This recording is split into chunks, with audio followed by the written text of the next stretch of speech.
Hello, everybody, and welcome back to episode 4 of Series 19, Painting the Sisters of Battle. Now, we left off with our fiery, flamey figures here, and we had really been trying to establish this to a certain point, and then we got our greens in there, and the last thing we were messing around with was the golds. And what we will do, because remember, with oils, timing is everything, we are going to try and get some glazy type things here on these golds and even stuff like the bolters, just some of those darker glazes. Just have it be in place so it gets to set while we work on some other ancillary things, maybe even start to position some of our little freehandy type things here on the robes and such. This paint has had a while to sit. It is not, in some cases it's dry, but in other places you can see there's a little bit of green paint there. Like I say, it's a matter of hours now. It's not days anymore like it used to be. There was a time where this figure I could have come back easily more than 24 hours later, and it would have been like I never left. But because we are doing things so much drier, wow, it's making a big difference. I am surprised each time more and more. Now this is our same palette sitting over here that we were working with yesterday. We are going to introduce this because I think this is going to also make a very nice glaze here for some parts of our oils, because it's going to give us a nice little reddish tint, whereas the umber will have that too, but I think that gives us more of a, I don't want to say a greenish, but like a dead brown. It's not really the most exciting brown in the world. We also have some indigo out there. See, here is another area where we've got to do some of that glazing pin line wash. We also want to start to get, that's another reason for the brown matter, is for the gloves, because we have found that is a really effective color for the gloves and for things like the leather pouches and yeah, it's really a nice color for the pouches. We're also maybe going to start to establish some of these purity seal things. So we have a bunch of smaller scale things to do in addition to kind of the larger scale thing of the gold armor. I've cleaned out the brushes here, and I'm not sure if I mentioned this. I know I mentioned this in a lot of my Twitch sessions here, because people they think that they need to use some kind of very toxic thinner or whatever. I only use this thinner for thinning the paint. I don't use this for cleaning brushes. I also don't, well, I used to use rubbing alcohol, but that's not the easiest thing to find anymore. And I might have mentioned this in the last episode, pretty sure I did, but you're going to see this a lot more. So, and see, it's non-hazardous, it's not expensive. You can find this on Amazon. I just get it on Dick Blick, and it works for, well, for acrylics too, and it does get the paint out of the ferrule. I will say, don't let it touch plastic surfaces, because you can see it's kind of melted away some of my printing over here. Well, obviously it's designed to like get rid of paint. So this is paint right here. So it kind of eliminated a little of my pattern right there. But it's another Winsor Newton product, and this has been really, really effective. It does leave your brush in a, kind of a nice condition. So I would strongly advocate this. Again, I just get it from Dick Blake, but I have also found this on Amazon. So again, just wanted to bring that up just in case. Now, we also have kind of our usuals out here. Now, as I said before, this is a real cadmium here. This is not the faux cadmium like this and like this. These are not 100% real cadmium. So there's a difference between the two. We also have our olive green out here. I think that's going to be very important to have too. So you can see over here on the panel, we've got our white, cad yellow light, cad yellow medium, fluorescent. There's a little bit of that other cad red. I'm not quite sure we really are going to mess with that too much. Payne's gray, olive green, umber, indigo. There's that permanent green, the cad green. We also have a cobalt blue and a cerulean blue, because we're going to start working on a few little different things here. And once again, we will also be featuring these. Now, this is interesting. Look at this. So this is the original one that I started using a long time, and you can see how I've used it so much. The bristles have worn away. This is a newer one here, and then this was the experiment with the zero. right here. So you're going to see, I think, some more of these, of course, in conjunction with the Cotmans right here that I've really liked. We'll go over this as we move along, but speaking of move along, the first thing we are going to do is we are going to get out some of our glazy things and hit all of these golds, and we're going to do that next.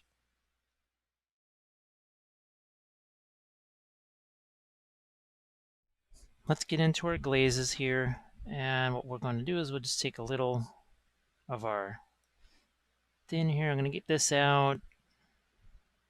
We've got some of our olive green here, and you can see that's right over some of that not wet, dried oil paint on the palette. So you could see that, look at this is literally paint thinner, and it's not affecting the oil that's underneath this on the palette. This is why I say that oil paints on miniatures, there's a reason why people painted houses in oils for many, many years, and there's a reason why you have to keep constantly repainting your house with acrylics, because oils just kind of last longer. Now I got this nice and thin here. Now we're just going to, once again, drop this over the top here. Occasionally, I'm going to shift that a little bit more. Here we got that brown matter. And again, see how we just touch it there?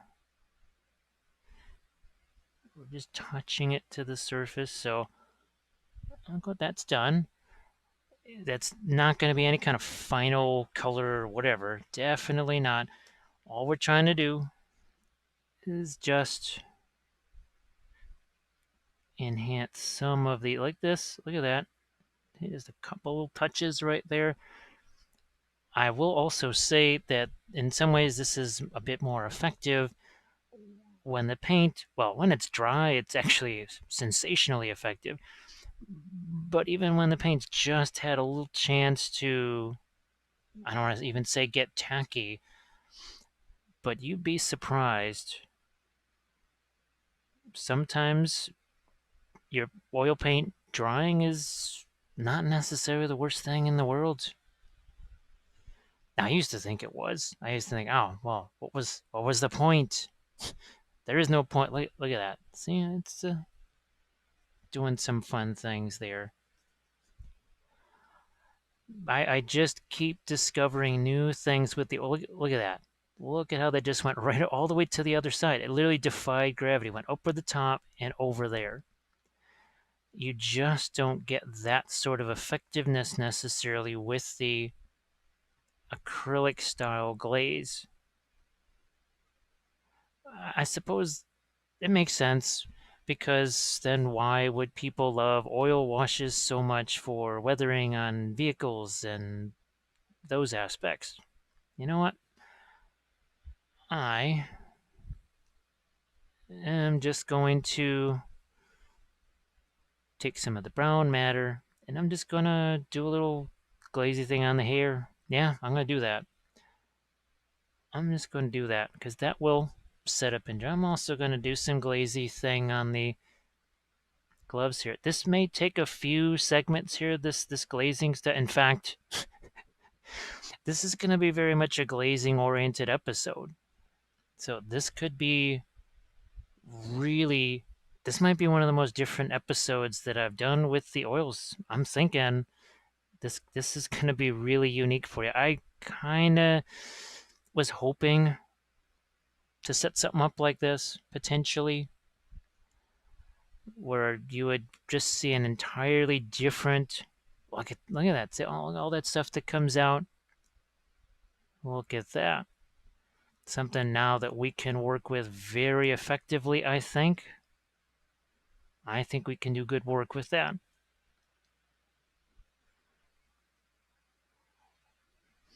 I suppose,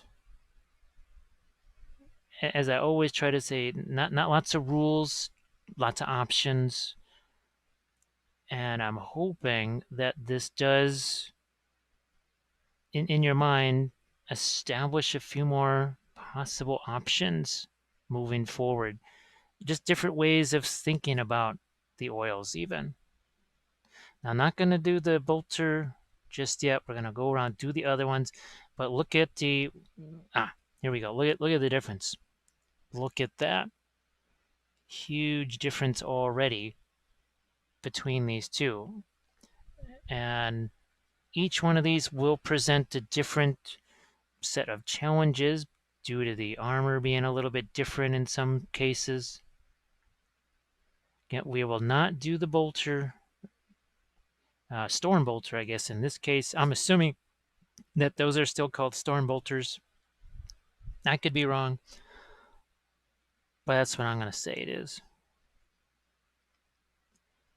Once again, just now, this is, if you see me actually kind of doing a little bit more brushy work on these than I typically do with something like a pin wash like this, it's because the paint is much drier. I am surprised. Believe me, no one is more surprised than me. Now, of course, I kind of had to wait overnight. I tried to film this right afterwards, but just circumstances didn't allow that. And I thought, well, yeah, it's not even 24 hours later. That's the scary thing. Not even 24 hours later, and there's a lot. It's pretty darn dry.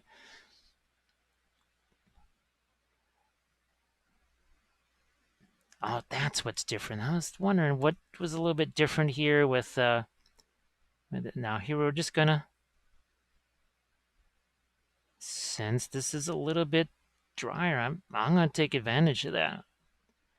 I am taking advantage of this. Now I can do the thumb palette thing here because there's no cadmium in this. It's just brown matter. It's a little bit of umber, a little bit of olive green. So there's nothing too exotic in this mixer. It's pretty darn simple.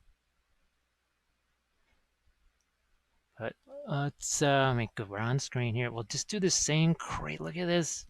Look, I mean, it just goes. Whoosh, it shoots and it goes all the way over to the other side. I guess it's the little things that fascinate me. I don't know, but I am intrigued. See, the other thing, I suppose, and some people say, well, okay, if you're just going to glaze it like that, why not do it with acrylics? Well, I'm sure you've experienced with acrylics.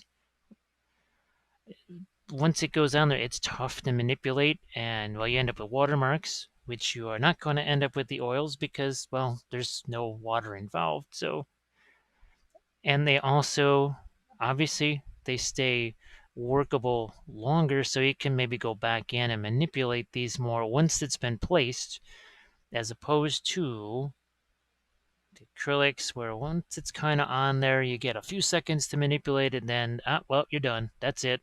Boom. All done. No more manipulation for you. Yeah, I'm actually going to have to get the Terra Rosa out on the palette. That is the one color that I forgot.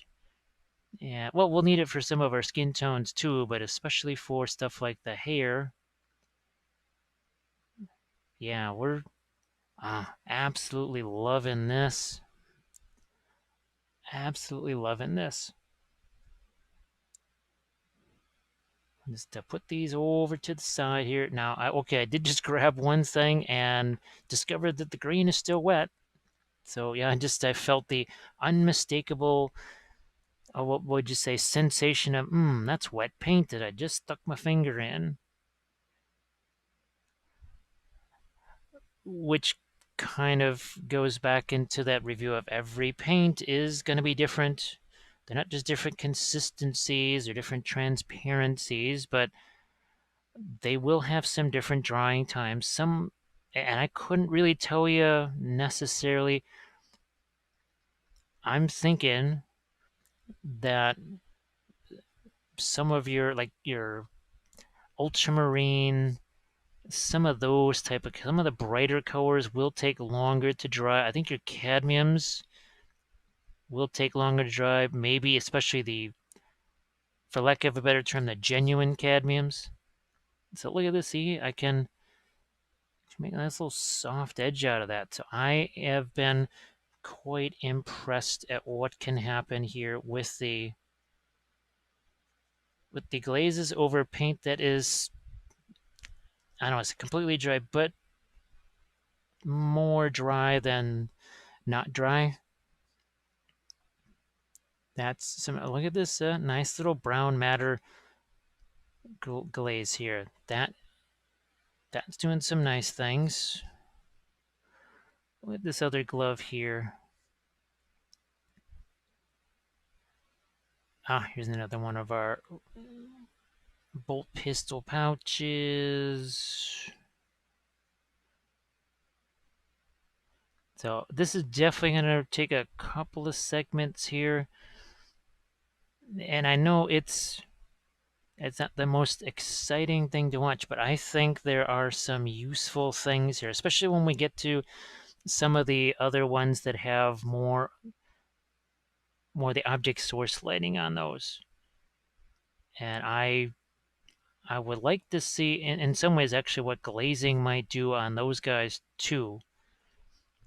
I think there's just some information here. More sometimes it's about, okay, just rinse and repeat, right?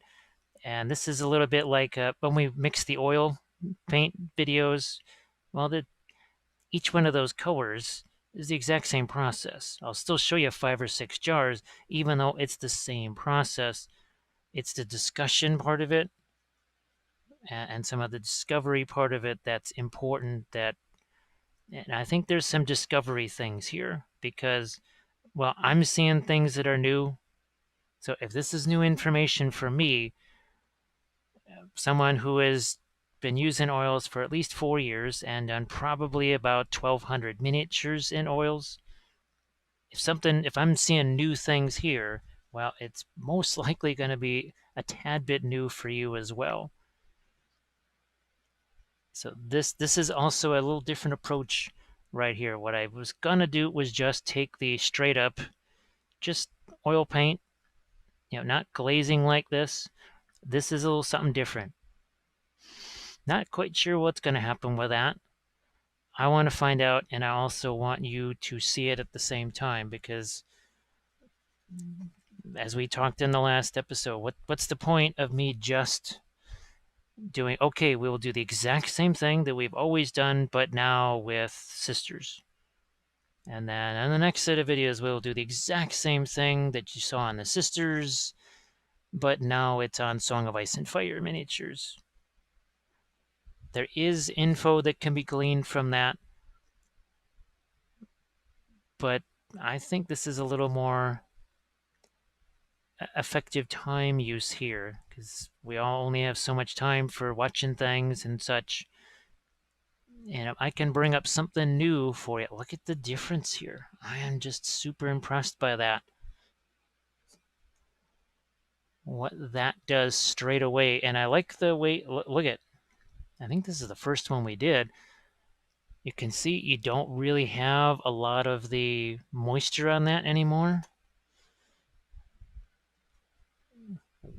There is no specific formula, as always. There's no specific ratio or anything like that. But you can see this has to be somewhere in the neighborhood of, gee, well over 90% thinner to paint, potentially more, possibly less. But as we get into here, so this is why I brought out that brown matter as well, because that, while it's not necessarily red, look at the difference there. See, watch what happens with this glaze here. This is something I wanted you to see. This is important here. Now this is that Da Vinci thing. You can recognize it by the handle. The handle we had to chop off there. This has also been more effective with the oils than with acrylics. I did not, well, I did, I hoped for it. I didn't expect it. I just kind of hoped that would be the case. And sure enough, it was. It really was. Here, let's get a little bit more straight up of the Again, the brown matter alizarin,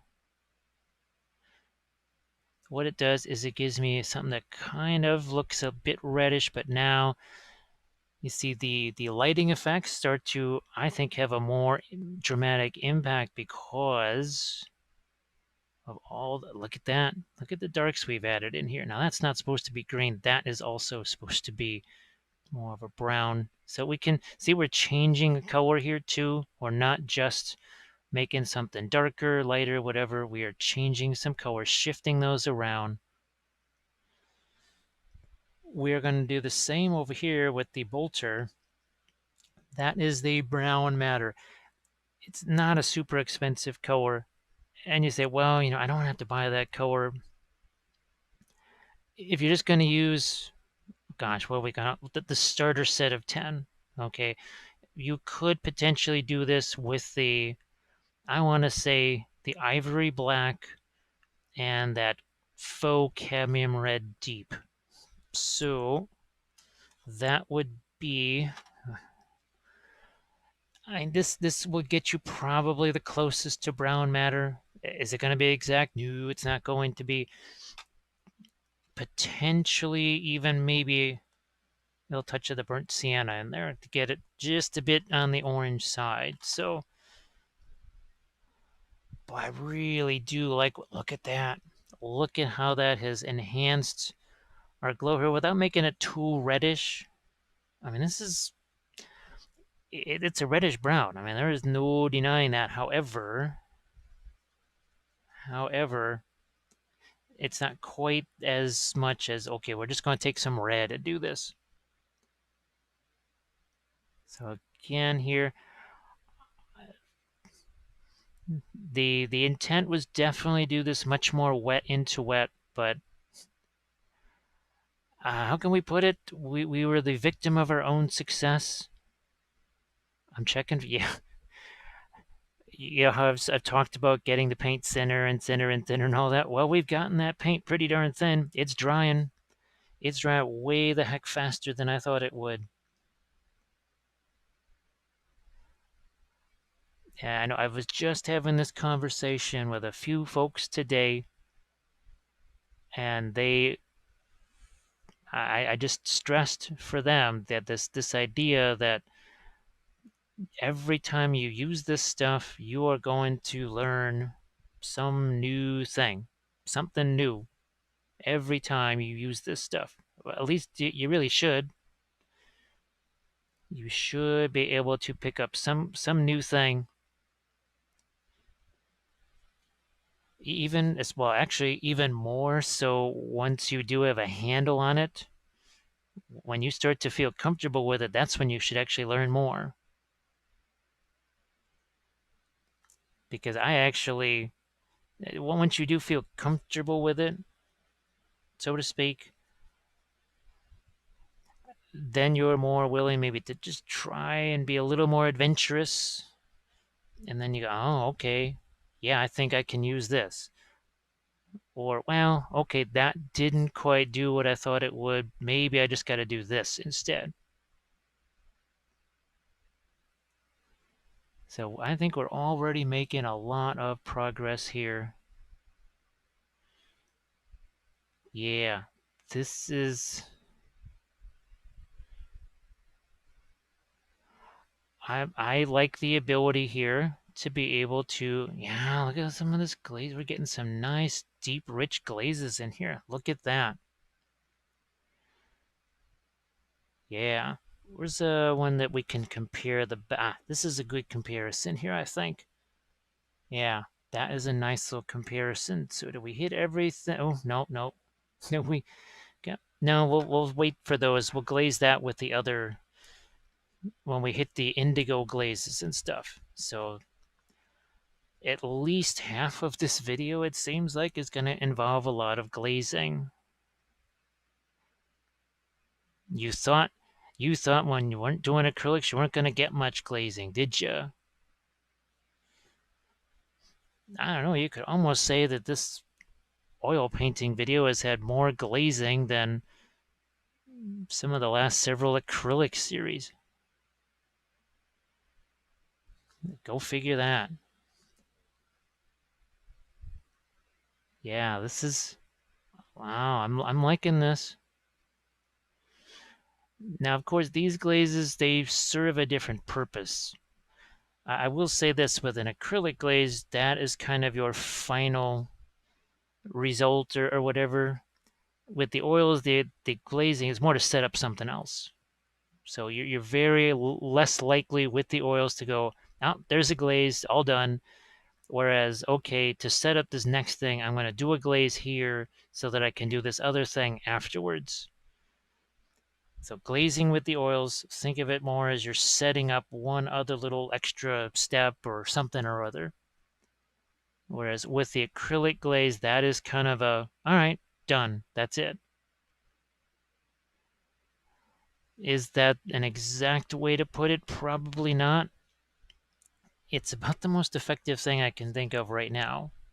Yeah, I am going to bring just a touch of that indigo over here so that some of this is nice and dark. And again, there's just a, like right here, look at that. That's just primer there. There's not even any paint there. So I hate it with my glaze because we were working very fast as you would expect. So again, we're establishing contrast here, not so much by highlighting, but just doing the opposite. We're establishing more contrast via establishing darks. Like in here, here is another place. There's virtually our lighting in some places is lighter than, oh, look at that. Look at what that tiny bit of glaze did right there. And of course, too, it is army painting. And so potentially, maybe that's all you want. Maybe you look at that and you say, that's more than adequate for what I need. Because the whole idea of this is also to help you get those armies out on the table faster. I mean, like right there, you might just say, you know what, good enough. That's more than good enough for what I need. And that would be just fine.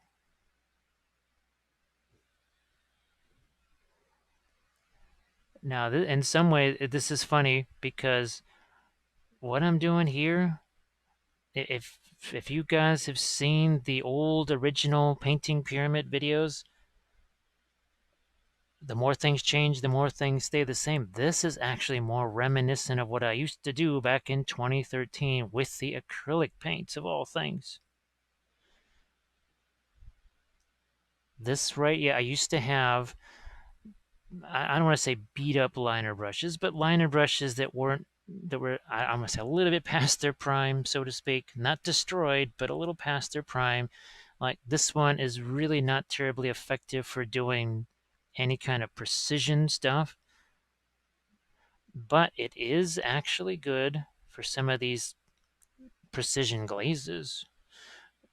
Partially because it is more of a liner brush than a spotter brush, right? It holds a lot of liquid. And again, for those that have seen those original Painting Pyramid episodes, that is something that gets mentioned at the start of every episode, how effective those liner brushes can be for glazing because of how much they hold. So here again, it's a notion of we're going back in some ways 7 years, adapting some techniques never necessarily intended for oils, but we're just adapting some old techniques to something that is entirely new and different. Now there, look what I just did. I just wiped away a whole bunch of paint there, so that very much wet. And that's because that had a little bit of the cadmium in it. It also had some of the fluorescent there. So got a wee bit greedy there. I mean, it's no big deal. I got to go over that anyways. So I'm not I'm not exactly mortified by that. That's not a big deal. Yeah, I'm gonna get me a little bit of my glazy stuff going on down here. Even over here.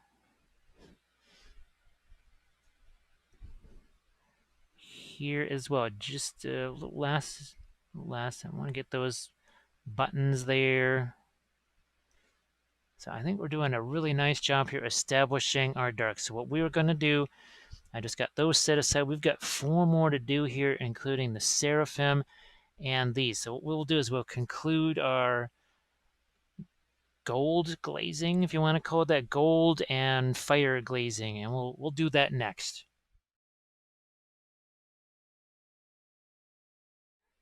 We'll continue with our gold glazes here and some of the OSL stuff too. Remember, this is the olive green over here. It's the olive green, and well, let's start on this side here, because the other side is going to have a substantial amount of our fire. Let's see what happens there. So yeah, see, only taking away the glaze and not the paint. So well, it makes sense because a lot of this was yellow ochre and some of the titanium white. Those are 2 colors that are going to dry a little bit faster, I think.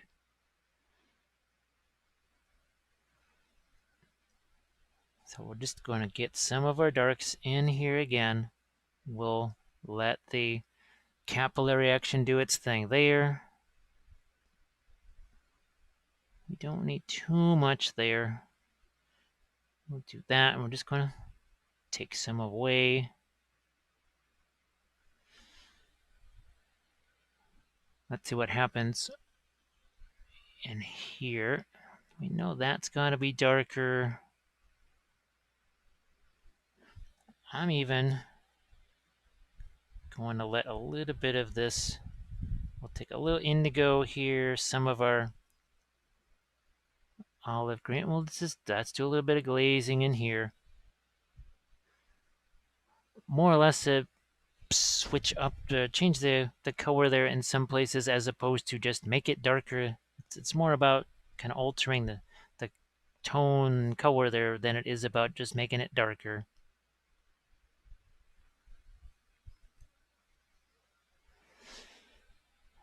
Back to over here, our brown matter.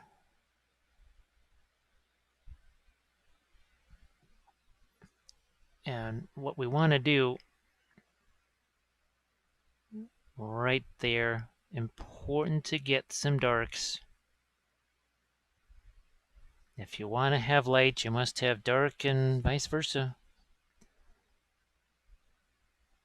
This also needs to be shifted away from the green, and by putting that brown matter over the top of it, now that green just becomes reddish kind of by default. Once again, we're just going to let the glaze do its own thing here. You can also see, I would say, a prime example of the working on multiple figures. The advantage slows you down just enough so that, like here, we can enjoy some of this pin line washing here and not have to really worry about existing layers of paint being swept away. If we were just working on one figure, well, then you just don't have any choice. This is why I suggest just working on multiple figures. You don't have to work on multiple figures until they're completely done. You just say, okay, just have a second one out there. Maybe all you do on is just a few little things or whatever. Just maybe have some bases out there. Heck, you don't even have to be working on another oil painting figure. You could put some, okay, how's this? You work a little bit on your oil painted figure, and then you go assemble some other figures, or you do laundry. I mean, you do something else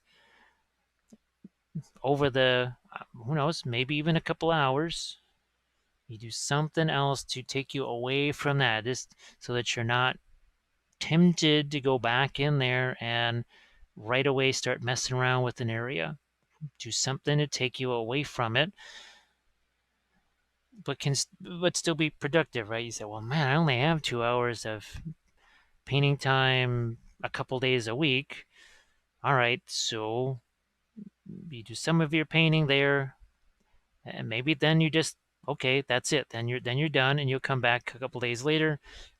Well, then it'll be dry like this, and you can work with it as we're doing here. Look at that. See, able to some very nice pin line washes in here.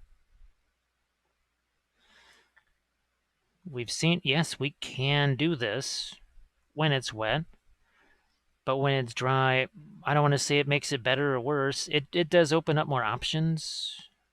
I think I would say it does open up some more options. But see, look at this. I just picked up some more of the orange paint there. So another little reminder that while it seems like it's dry, it is not dry everywhere. It is most definitely not dry everywhere. There are places where it is wet, and I just gotta be aware of that. We'll go down here on the foot and hit that here and here. Oh, we definitely need some dark over here. Yeah, and some of this is a little less thin as well. Some of it's a little bit thicker.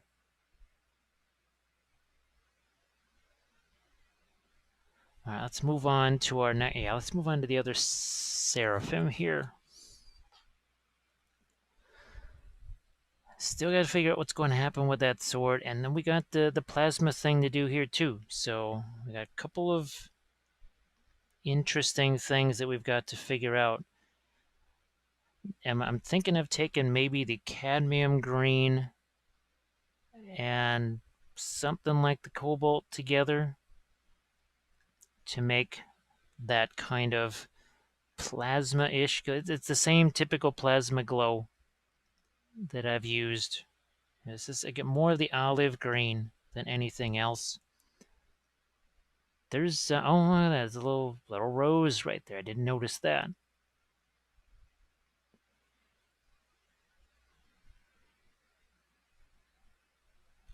What I keep thinking that I've got to. Well, you know what? Yeah, we'll just we'll get some of our brown in here too.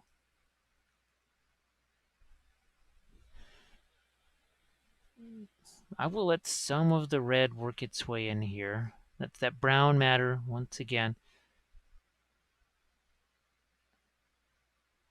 So yeah, I can, wherever there's the object source lighting and some of the greens, those aren't as dry. I just have to be aware of that.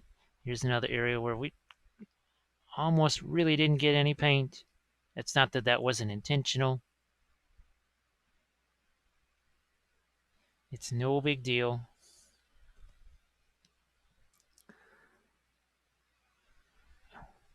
I suppose, you know what? Well, there's always a part of me thinking of making these little globes here actually glowing, which I might because I haven't actually painted any of the other seraphim yet, so that may be another change. Maybe that's an area where we do some of that plasma-like glow.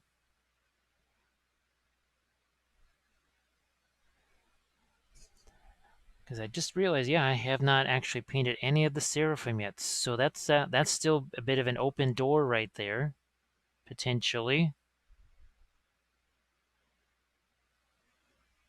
You can see we're trying to put some of those little lines in there, remember? Those vertical lines. And nice thing is, since this is relatively dry, that could actually kind of take away some of that. Still working mostly with the olive green here.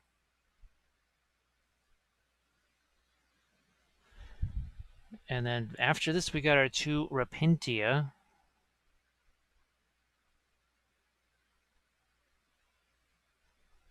And it could be interesting to have some more, a different type of a object source lighting on here, more towards that kind of a teal color.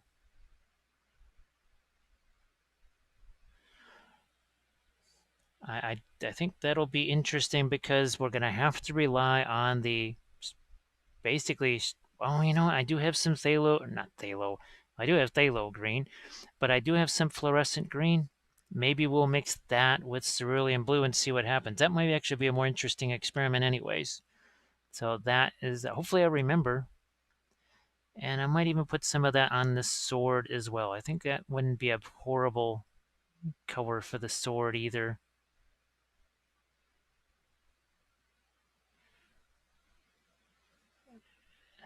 Yeah, I'm gonna just sit. That's just about it for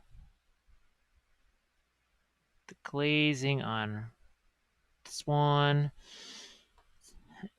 Let's go here and see what we got. We'll start out more with the olive green. Again, this brush has really proven to be quite effective for this glazing step with the oils. And of course, again, the handle is a little bit on the long side, but it is one of these Da Vinci's here. What is it, a zero?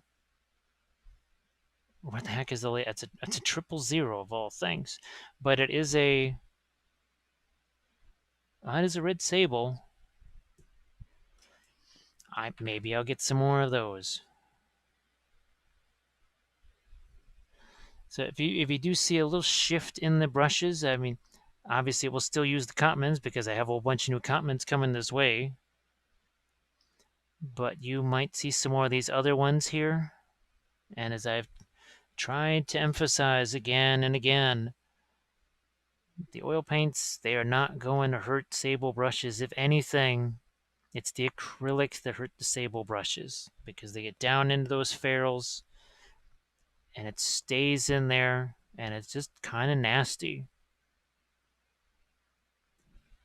And hopefully that little tip that I've given you about the Winsor Newton, it could be Liquitex, it could be Grumbucker, any brand really, any brand that could potentially be very effective as a brush cleaner. That was actually a nice little inexpensive option, and as always, the best ability is availability and not having to worry about securing more rubbing alcohol. It's gotten to the point where I used to always just instinctively grab some rubbing alcohol to clean brushes, and I've already kind of gotten out of the habit of doing that. Yeah, just doing some of our glazing along here. Get some of these guys just a bit dark. I'm going to switch to maybe a little bit more of the brown matter alizarin there. So here, maybe where it's pointing towards the ground, that's going to get more of the greenish, that olive green sort of glaze. And then on the other side, maybe that will get something more like the brown matter glaze. Or a combination of both. Now, I have brought up a couple of times with your oils here, well, you don't want to just tuck them away in a box or something like that and have no circulation. If you have pets or anything like that, you may want to have just some kind of an area where your things can dry without having to worry about, well, hair, pet hair and stuff attaching to those. I've mentioned it a few times with the oils. I'm just kind of mentioning it again. Because, gee, that would happen just when I was using acrylics.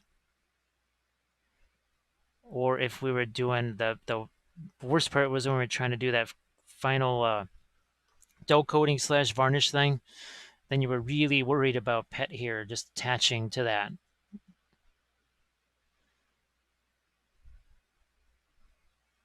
Okay. This one's obviously got more of our object source lighting. That is why we went more towards the brown matter glaze. A little bit away from the olive green. glaze. Look at we're getting some some nice rich darks in here. It makes this also means that we don't have to quite go as light with the highlighting on this, and then these will be a little bit brighter just by default, really, when you think about it.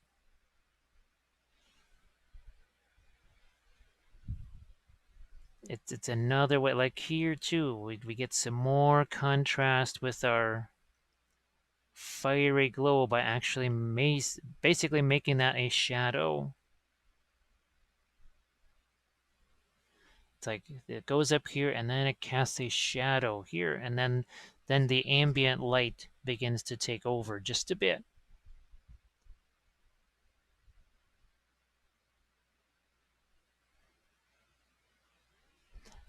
Now the next thing we're gonna have to do is we will have to go back in to areas like the bolters and such. Go back into the bolters, and we are going to do and I think some of the other weapons there, and we'll try to establish some, mostly using the indigo, a little bit of umber, I think, most likely for that. And then we'll do a little quick specialty segment on anything that's got additional kind of glowing. So let's see it now. Is any yeah, some of that green paint's coming off. So oh yeah, I can see that is wet. Okay, so just I gotta remember, don't be wiping that off with my fingers because the paint itself is going to come off.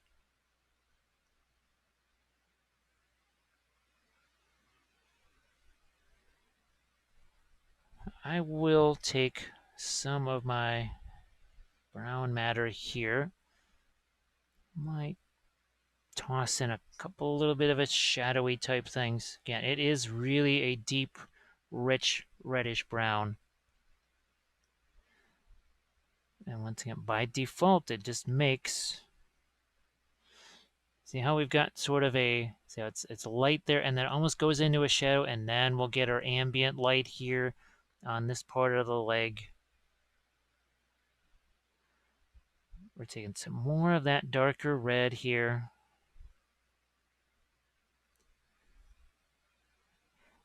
Yeah, the difference that this has made, unbelievable. Wow.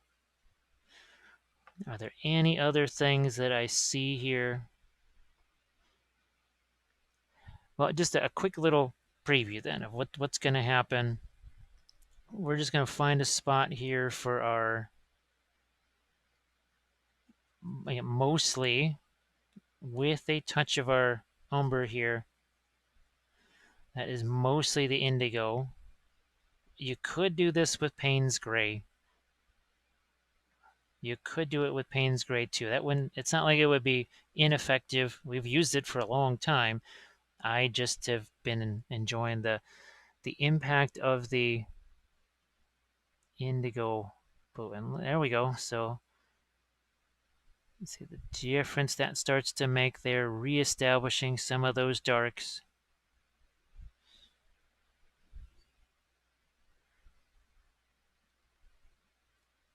Let me see if I can, yeah, okay, there's a little piece of something stuck on there. Actually, I might just have time to be able to do this. Even just very quickly going to hit this so that it has a chance to set for a bit. Okay. Let's do her hair real quick here.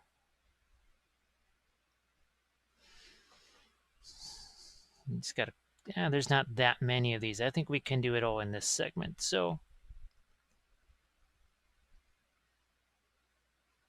I see we still have to do her gloves yet. So after I do this bolter, I'm going to also hit the gloves here.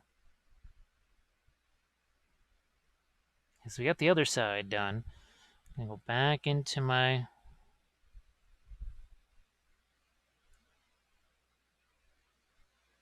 around there good enough. And a couple of the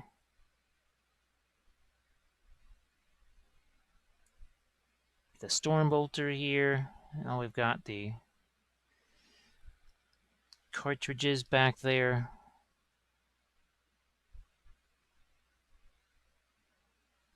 Letting that get darker.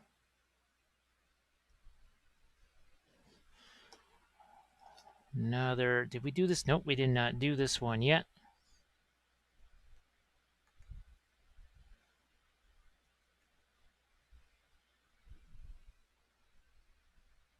Once again,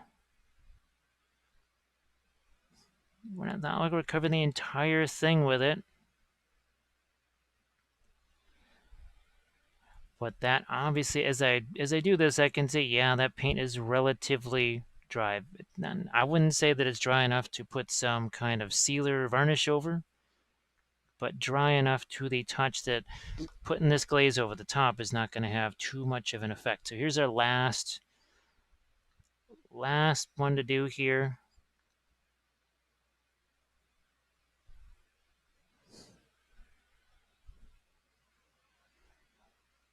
Okay.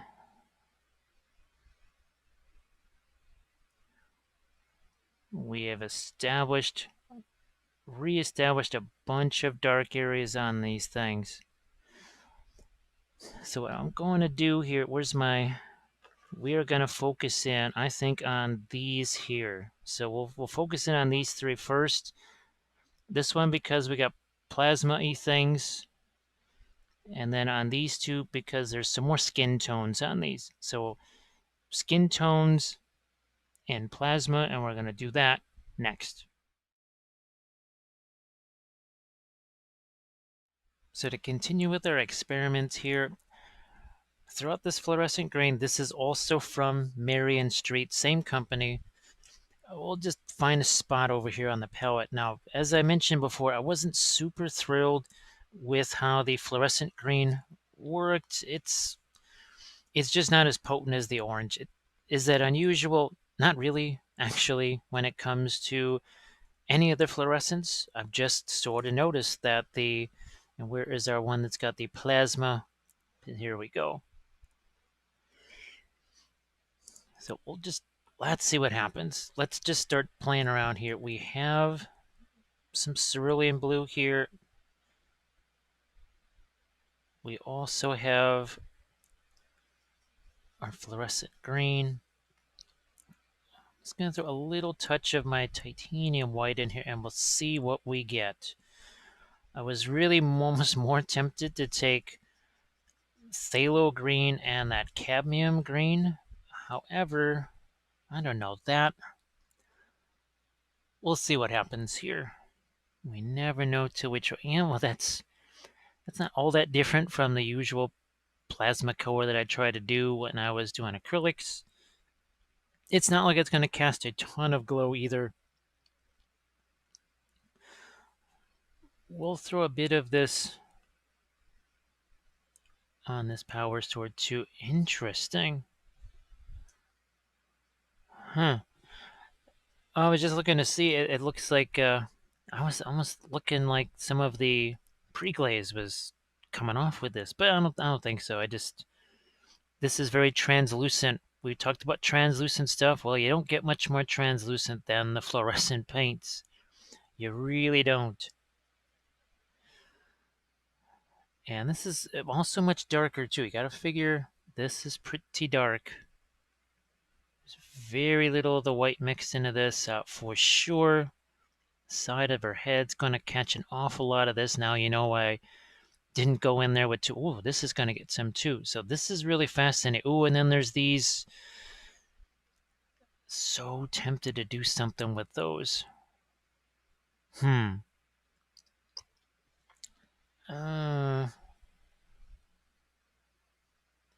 Uh, maybe.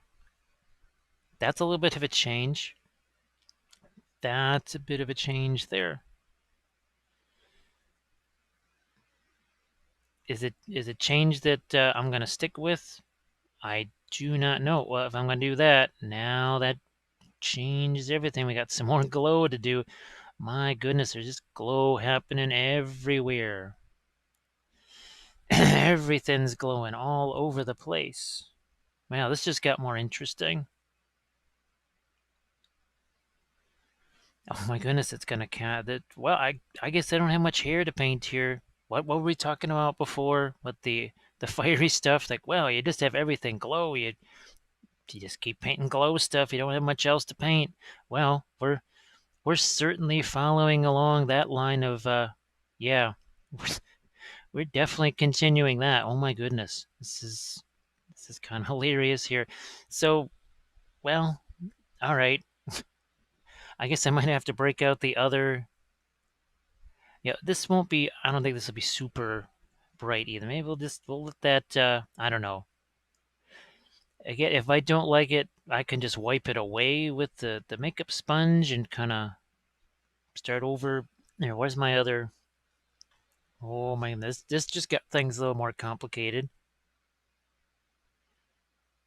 I don't know. In some ways, it does kind of make more sense than that being gold. This might actually be. So instead of a plasma glow, maybe this will be a warmer. Yeah, a warmer gray. Well, you know what? I have to say the fluorescent green is doing something here. You know, maybe maybe this will change my mind about it. I think I only really ever used it on the Kara Kalila bust, and I'm not sure I ever really used it again. And I always do try to encourage people to try and, well, do something new or give something a second try if they've only tried it once. So, well, let's put preaching into practice, as they say. But it could be more subdued. It doesn't have to be quite as intense as, say, the fiery glow. You know what? Wow, I'm already liking this little change right here. So don't mind me while I keep changing the program here. Yeah, I think this has some potential to make things a little bit more interesting. I think it does. It make things a little more difficult in some ways? I do think it will. Yes. So we may not do the skin. It kind of depends on how much time there is. This may also, it could be another thing where I can only do so much of this and then I have to let it sit for a while. Oh yeah, that's all right. I'm just gonna move these out of the way here. Those go away. Let's rotate back around to this one here, and well, what I'm gonna do first, this is gonna be our titanium white and our fluorescent green. And remember, they are, it might look very light, but it's also going to be pretty translucent.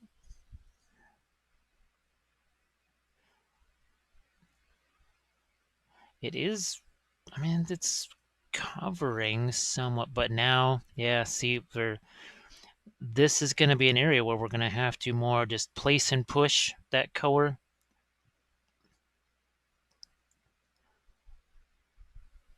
Okay, get some of that over here too. And now I'm going to just, for the heck of it, I'm going to give this, we talked about always giving it support. I just chucked a little bit of the cadmium green in there to see what sort of support that gives it. And because I can't do a traditional sort of blending the next layer, I'm just, look at this, we're just going to place it here. Because remember, it's not like that's going to dry. It's not like it, but look at, this is pretty fascinating. Speaking of dry, those early layers that we did, oh, you know, that would make actually a nice little diode. Oh, that's the other thing we'll do. Instead of a red one or even a blue one there, that's going to change a bit. So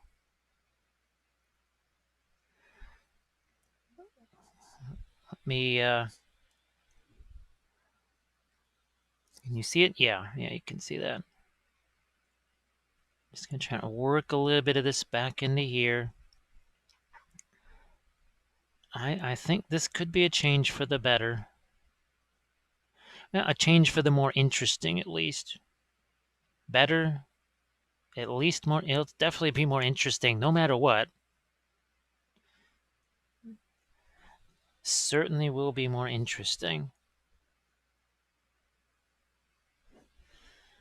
And just for the heck of it here, I'm going to get some of this out onto the sword blade. So I'm like, this has given me a change of mind on the fluorescent green. Is it quite as impactful as the orange? No, and I don't think it ever was necessarily meant to be, maybe. But it can have an impact. So I'm gonna try this some more. Well, I'm really glad because it was kind of important for some future projects like the Ossiarchs and such. So no one is more happy that this is proving to have maybe a little more effectiveness than me. I am very glad about this. I think I did use a bit of cadmium green to support it. Well, actually, I'm thinking that it was probably more effective even than I remember. It's just that in some ways, June feels like it was a million years ago, and I don't necessarily remember what happened during June. So, but I'm liking this. This really does have some strong possibilities.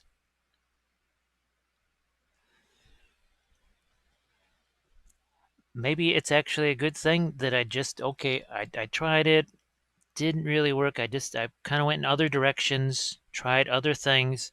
Now that I kind of just go back around to this, and I say, oh, maybe I just needed to learn some things. Well, I'm pretty sure not maybe. I'm sure just period that there was just I needed to advance in certain places with the applications of the oils before I knew how to be more effective with something like the fluorescent green. I even remember not being. It's not like I was super thrilled with the fluorescent orange either. I was kind of not thrilled with either one that first time around. So I suppose this is just a reminder for you that maybe things the first time around they don't quite work as anticipated. But when it's something that's new, well, you can have an expectation that is fine, but when the expectation rules everything, yeah, you almost can't let the expectation just take over completely. You have to leave room for results, I suppose, or trial and error. Man, maybe that's it. Got to leave room for trial and error. And yes, there will be more trial and error here, I am sure. There will certainly be more errors. I will continue to have errors with the oils. It's kind of inevitable. As I Well, I guess if you never push anything, then well, you'll never make mistakes because you're not really trying anything new. So sure, you will avoid mistakes and that sort of thing by never trying. You'll also avoid success by never trying. Ooh, that's a good one. Let's see, what is a good way to avoid success is to never try. Or it's some variation of it. Let's see, you never try, you avoid failure, you also avoid success. And see, I can sort of scumble this out here just a wee bit, even just that moment or two, letting it sit there was just enough. I will go over that with some kind of a blending brush type of a thing, though. And I'm gonna, you know what? just for funsies. I like that. I know it's kind of barely even perceptible there, but yeah, not trying things is a good way to avoid failure. It's also very effective at avoiding success.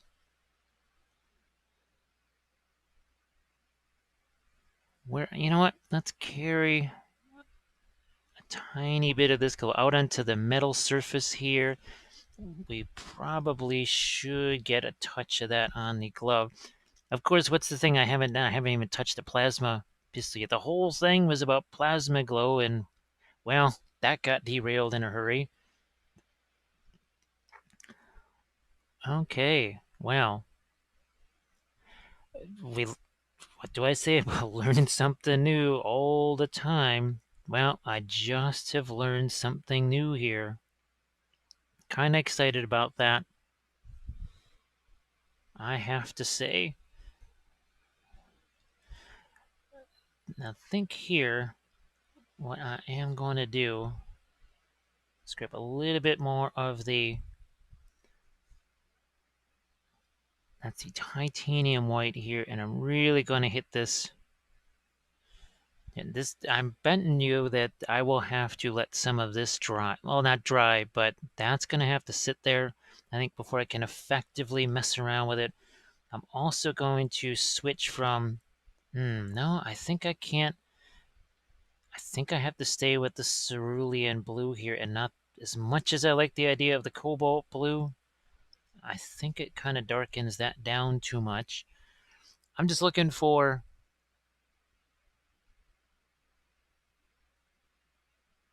and something effective here to use for the glow here that's being cast on the side of the face.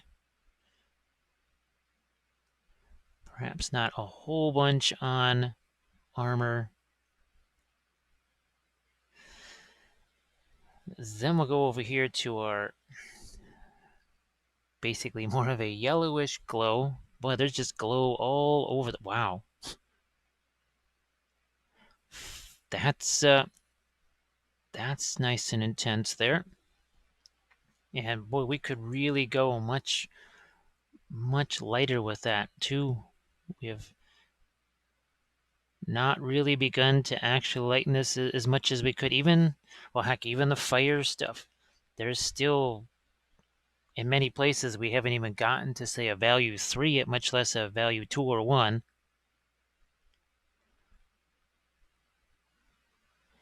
And this is where I'll do a little bit of scumbling here. So I basically threw a dot of it there. Completely fascinated how this is working here. Did not expect this whatsoever.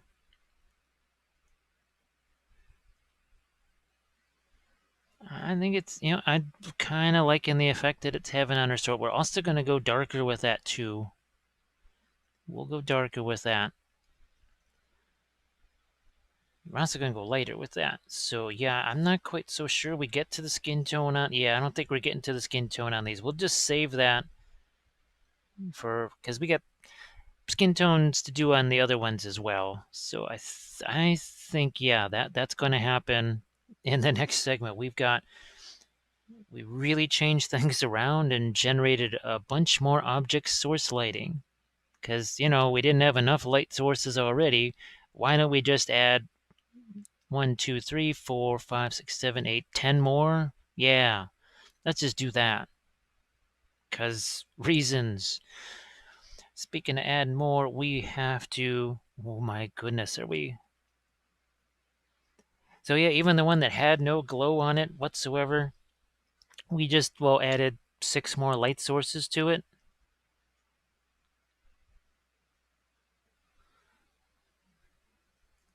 Yeah, look at that. I am very pleased with these results here. I didn't expect it.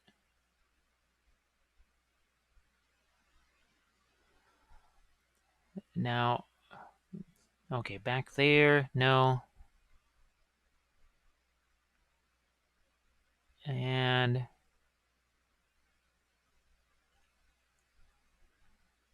Let's do some more over here. Where's our sword here? Gosh, just how light do we want to go with this? I don't know. This is almost a straight up white here.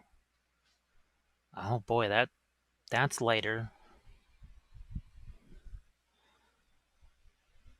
I might just put a touch of it here just to see how light we can go.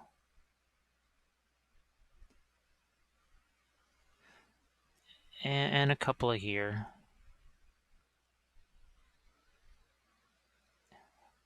I don't want to lose the yellowish glow on this either. It's like a yellowish green for now.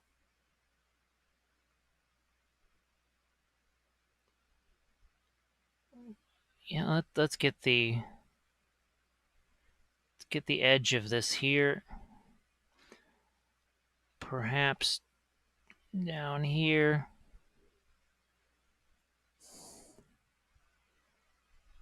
And then I'm gonna take a little bit of darker green, and that way maybe take some indigo. I would prefer to maybe use some phthalo green for that, but we're gonna mix our fluorescent and our indigo, and we'll see what we're gonna get here.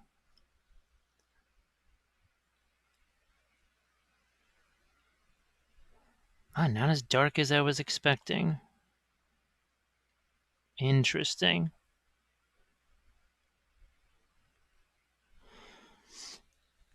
So I'm gonna, I think, have to switch the plasma glue. I almost just have to go more blue on that.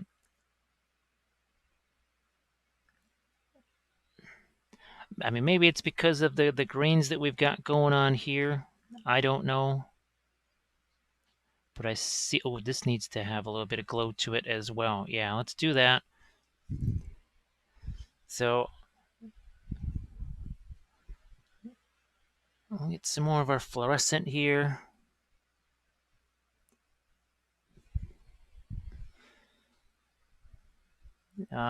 Okay.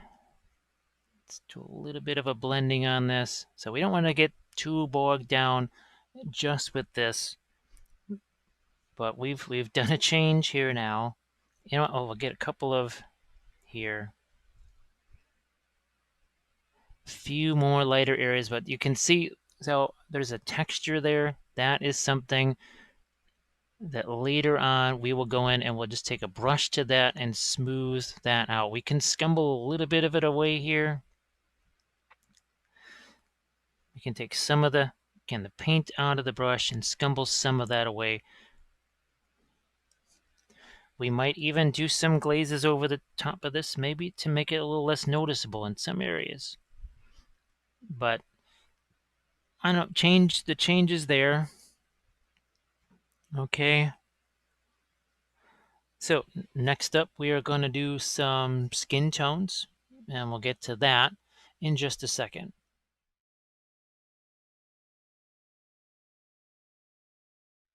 So let's get into things like the hair and some of the skin tones. And we also talked about bringing out some of the Terra Rosa here. So we will do that. I think we're going to stick that right over here.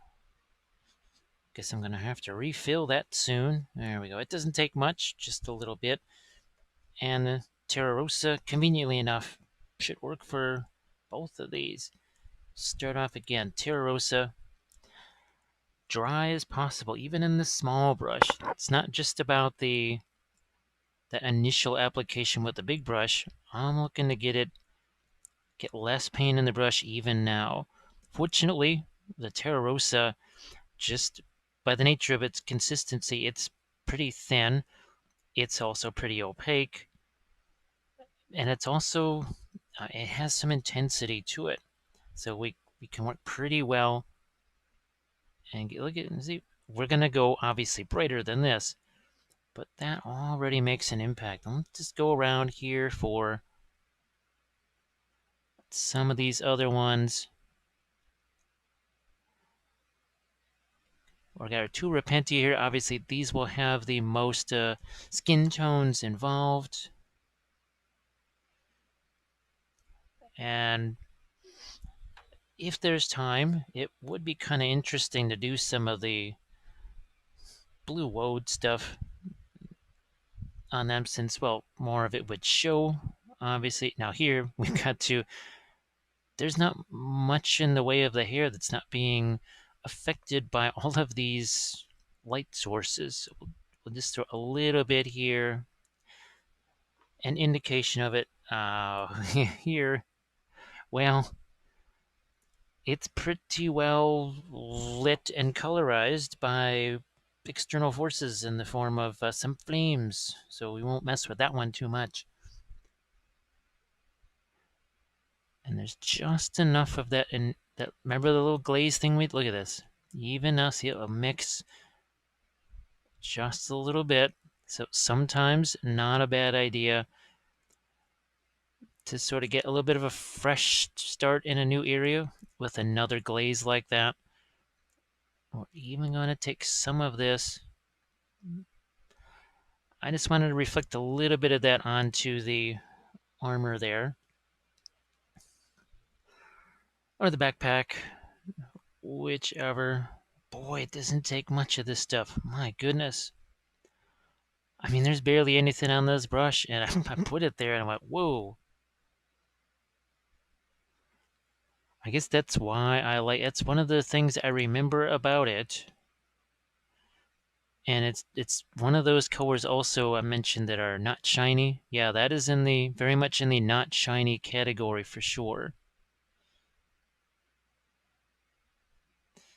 And there's always going to be some differences one color to the next, consistency wise, opacity wise, how intense it is. And they don't necessarily have to be things like cadmiums. You hear me talking about them all the time. It's always going to be a subject for conversation, to say the least. Just get a little bit of the hair coloration on some of this, just because. Now this is the last for our initial little hit here on the hair color, and you can see we still let some of the original glaze go through. I have to say there's not a whole bunch of texture in this hair, and I do remember other people expressing a little bit of disappointment with that they are the proverbial hair helmets on them. But it was important for me, story-wise, just to go ahead and have the hair showing through. So we took a little bit of our titanium white. We'll use some of our brown matter here, and this is actually going to be a very dark skin tone here. Again, there is not a whole bunch of it to do here. Not much of it to do. I'm also kind of glad as we do this that the initial glaze in this had a chance to dry. Because as I said, it's sometimes you just let the oils dry and it could end up making some things easier. It does not wipe out your chance to do blending. It may not be the kind of wet blending that you think about, but I actually, gosh, it was one of the very first oil painting videos I ever made. At least a year and a half ago, maybe more. Yeah. And it dried, and there's a situation where I just kind of on camera was able to discover, yeah, look at this. You can, even when it's dry, because you can sort of wipe away the oil paints, that's basically it. The same, what would you say, property that lets you wipe away some of the oils, that's what actually lets you blend the stuff even when you're working over dry paint. So you're not so much blending the color you're placing into the color that's there. What you're actually doing is you're sort of removing the color that you're placing in a very subtle way, sort of at the margins, at the edges of the brushstroke that you just applied, if that makes any sense. But there's not much on this that won't be affected by the glow. Although if I can get some skin tone here, like on her neck and other parts of her face, that should actually help magnify the skin tone. So at this point here, the Rapintia. And there's a reason why I let some of the green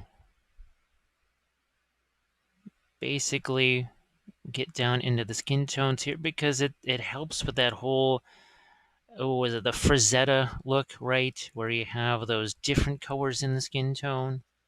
And I can see that it looks like some of the green that's in the skin here, that has somewhat stayed workable, because it is having an impact on the skin tone that I'm putting down, which is good because, well, looks like we're going to be doing some blind blending here for sure. And this is a fairly simple thing. We just took the brown matter and some of the white. Now, there's a little bit of the Terra Rosa still in the brush, of course. And this is a super dark skin tone at the moment here. I mean, really dark. We'll certainly lighten this up. I think we got one more here. I do need to get a little bit of a fresh mix here. See a touch of that Terra Rosa, and I mean a little bit. All it takes, and again, drying out the brush as much as possible. We'll get our skin tones in on this as well.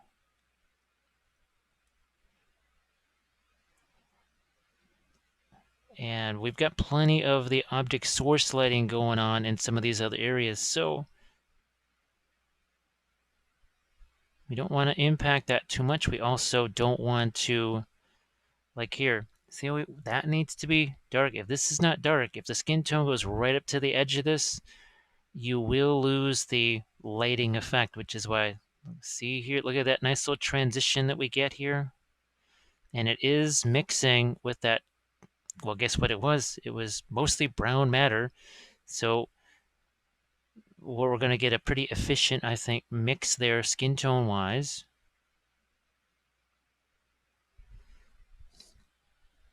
A little lighter now. That's here. I think this might be the last of this initial skin tone here. We got these little attachment points here. Not quite sure what those are. Might do the thing where we sort of make the skin irritated around those.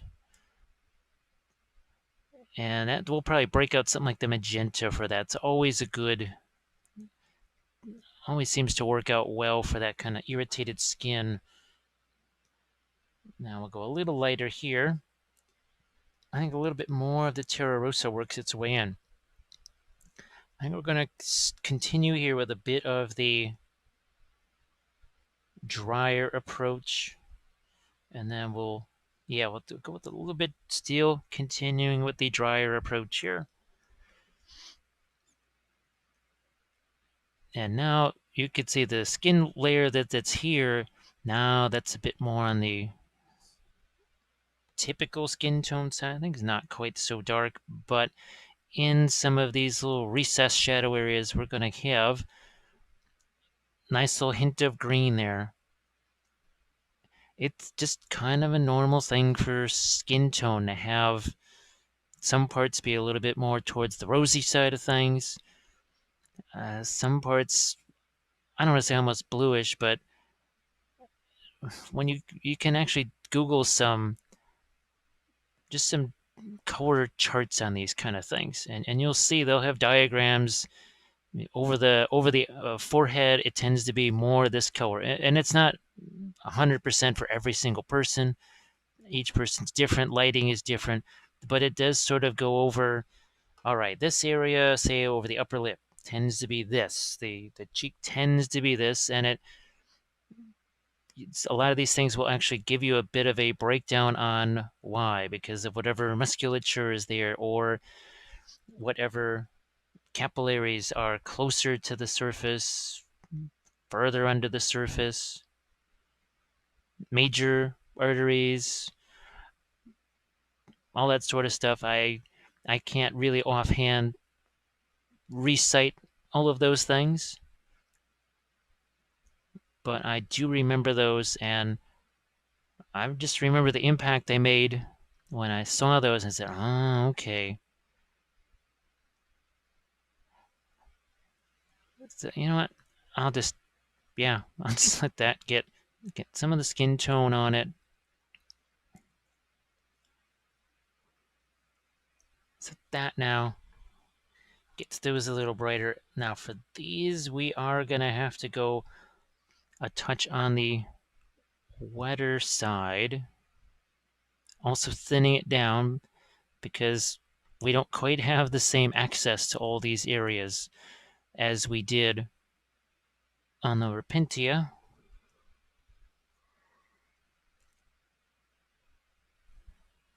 as you do here. Now the face is not going to be a big focus with this because we've got a lot of other things to do. We got armors and freehands and everything else. As it looks now, for sure, episode 5 will really focus on things like golds and freehand. Uh, those will be the two major things to deal with. Now, not every single one of these is ideal for freehand. Some are more than others. I think ones like this, we can sneak some freehand in on there too, I think.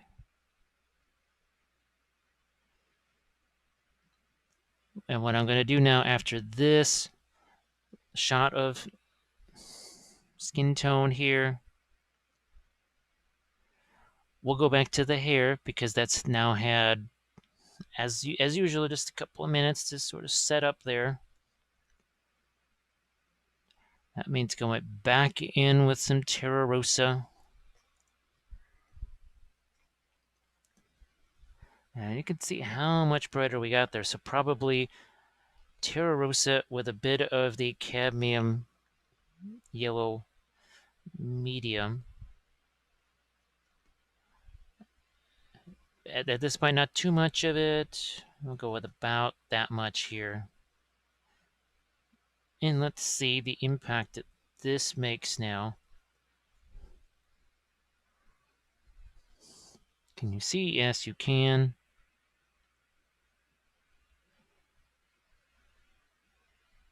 And I think we'll go just a touch, maybe a touch wetter with that. There are so many areas of glow on the seraphim here, right where the head is. I think most of the highlighting on the hair is going to focus more on the front of the faces. If you want to have that glow, we can't have massive orangey highlights in the hair. And obviously this one, once we get into our regular sisters here, we don't have to worry about that sort of stuff.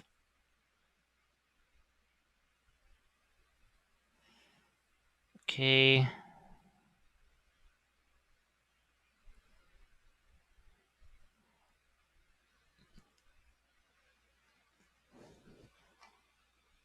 I'll get to the rest of our sisters here.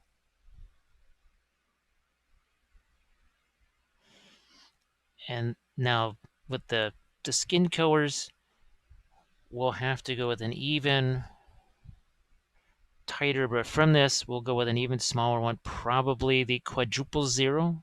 It's probably the next brush that you'll see come out here.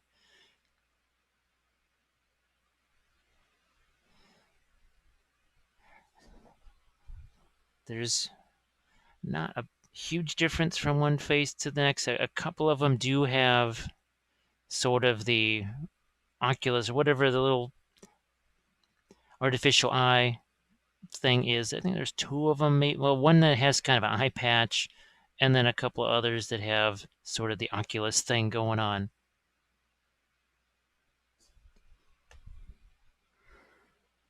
That one, that was just the one that has the flaming torches on her back. I just set that one back because, yeah, we don't really need to do much in the way of highlight. But you can see there's virtually no texture here. You're pretty much just have to paint in whatever we can there.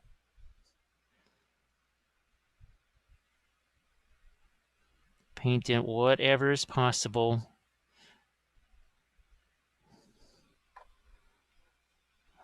And this one, really not much we can do because there is so much glowing stuff going on. Too much highlights on there, gonna really blow up that glowing effect, which we don't need.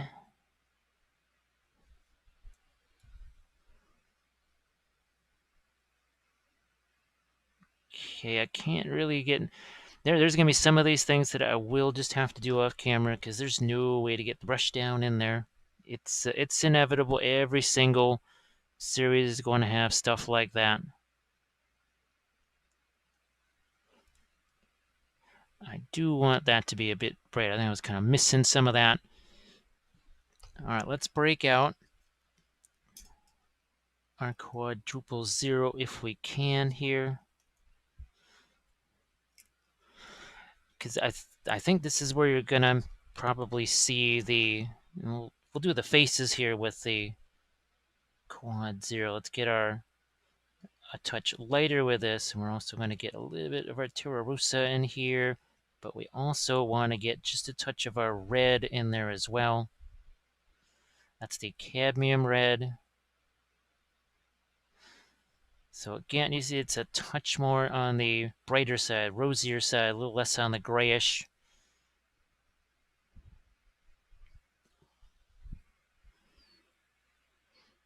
And again, ones like this, I'm probably going to have to do that one more off camera because the shoulder is massively in the way. I can't even see that one, so we're just going to set that one aside and we will do that off camera.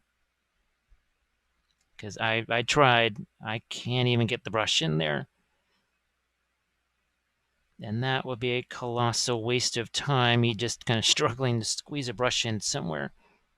So I'm going to do all of the non-Repentious sisters here real quick.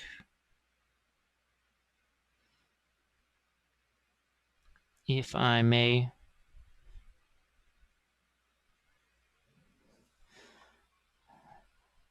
The eyes will be on some of these.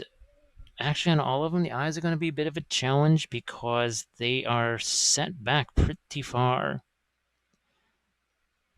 They are set way back.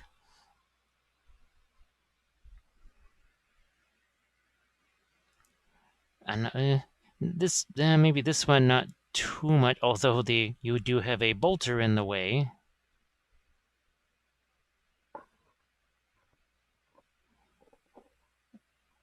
And this is another reason why I'm doing the faces now as opposed to the armor stuff because, well, there's almost no way to not run across and hit the armor at this point. This one's probably going to be one of the easier faces to reach here. There's really nothing unusual about how I'm doing these faces. That's why this will not be a huge emphasis here. The armor and the object source lighting, well, that's a whole different different deal right there. So that more important. Going to see if I can't get some lighter stuff happening with the hands as well. So what we're probably going to do then is we will move on from here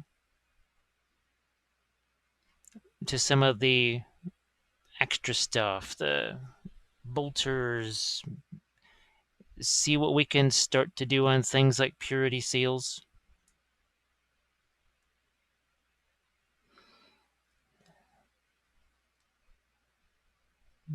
And we will maybe even set up the area where our freehand is going to be.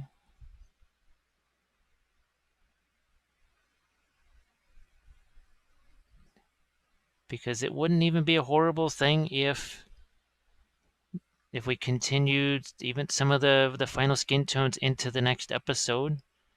Because even if it's not dry, even if it just has a chance to set for a couple hours, that would actually not be a bad thing. Not be bad at all. Especially around here where we would want to do some of that kind of irritated skin that we were talking about with the magenta. And there are, I see there's almost like there's some cut marks or some wounds or something like that on some areas of the skin as well.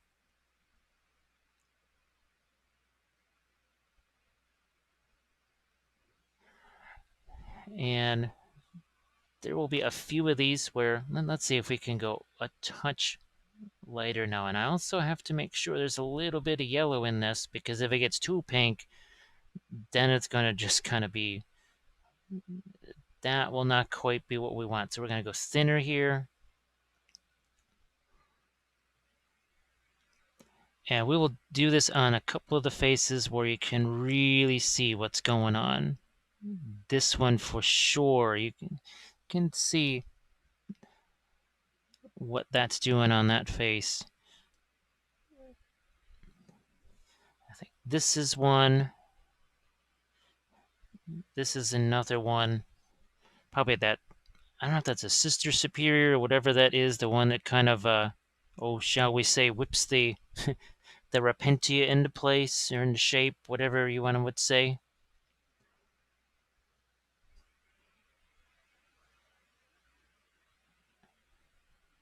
Like that.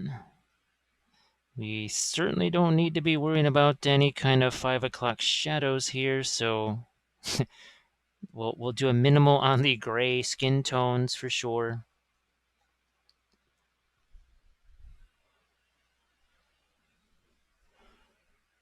And I think this one is another one that just will let me show you what's going on here. We can even get a little bit of the eye right there. So what we'll do now, as I said, we're going to hit things like, especially the bolters and stuff. That is going to be a big priority here for sure. And then maybe start to just get some kind of initial colorations on things like the purity seals. It's pretty simple. It's just some form of a tan color. That's it. Nothing terribly crazy. You can see it just popping in some eyes here. We keep it simple, but the quadruple zero, again, because it doesn't flex like all of the other sable brushes would, that is the key thing for getting into all of these super hard to reach areas like this. And that would be true with acrylics, not just oils. I mean, you see me using the quadruple zeros with the acrylics on many occasions.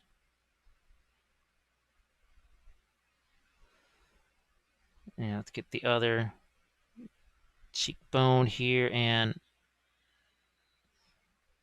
as much as we can of the eye. A couple of lighter areas here on the fingers.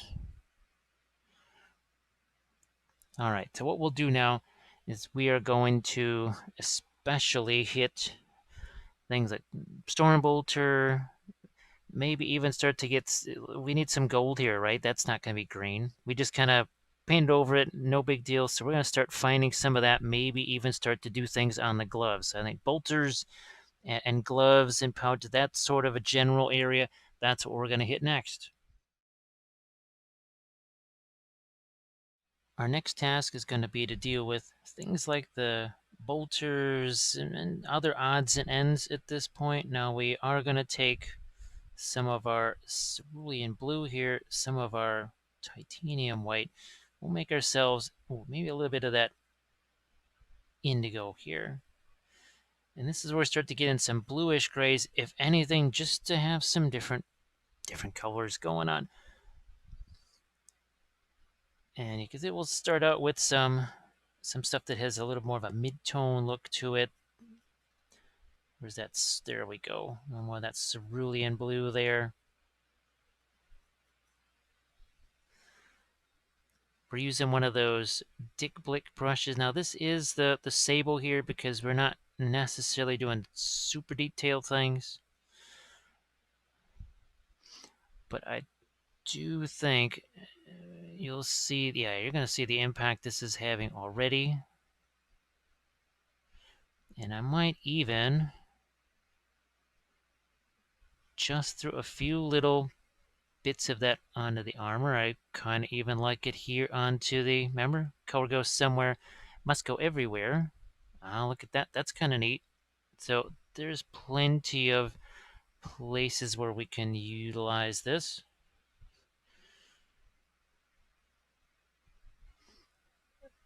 Now I also have to make sure we don't interfere too much with whatever sort of lighting effects that we did in terms of the fiery flame effects. That symbol, we'll go back into that with some of our more of our gold-ish type colors. This not too much because we almost want to have a bit of a scorched look on the end of that. So yeah, we won't. Oh, actually, we will use a little bit of this here because I'm thinking some reflected color from this onto her feet. So I'm glad I just happened to look over at that and go, yeah, you know, that wouldn't be a bad idea to have right there. Bolter here.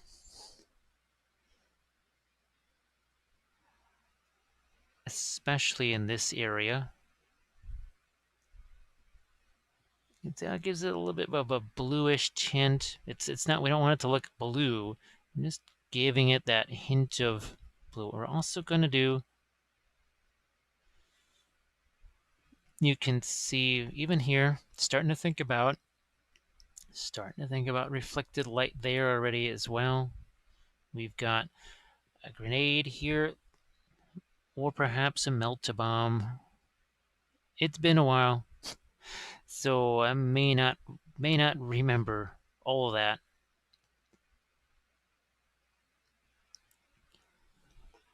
Let's see. Now this one, I think we're relatively good on midtones here, but we can get that to be hinted a little more towards the blue.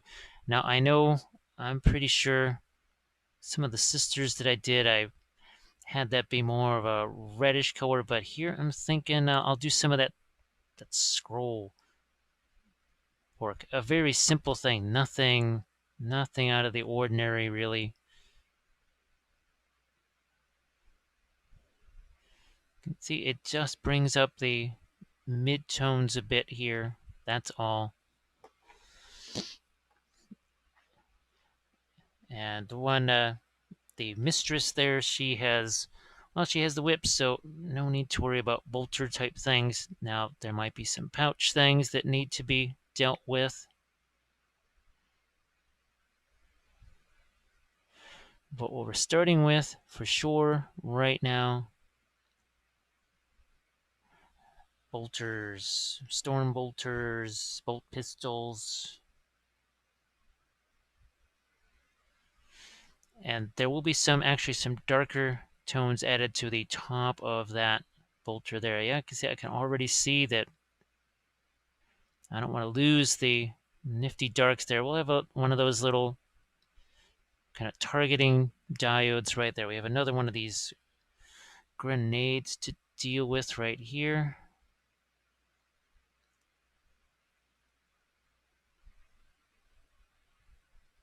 And I will just take this opportunity, and here's an example. So see, I put that color there, and I'm just using my thumb because oh no, actually some of that, well, I don't really think so. It looked like even a little tiny bit of that yellowish color might still be tacky enough to come off if I rub it too much.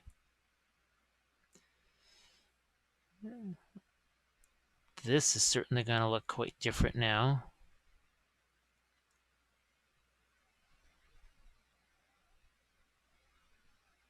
And then we're going to flip back around here. We're going to take some more of our titanium white.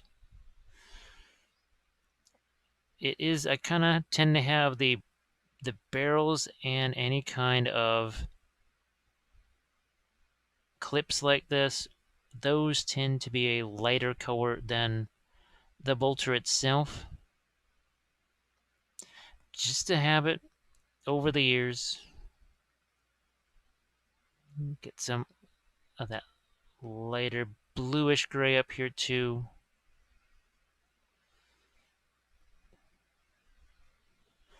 And now we're going to rotate back around here. I'm setting these up kind of in the order that I started with them, because that'll give me those extra couple of minutes that we always talk about. Those extra few minutes to make sure that colors get just a little extra chance to take hold on the figure. While it's not something you'll really ever deal with, say with acrylics, oils, well, that's a thing. And more when people kind of get that idea that that's something they should do, and they actually do it, they notice the results. They notice the difference. They don't see the paints coming off.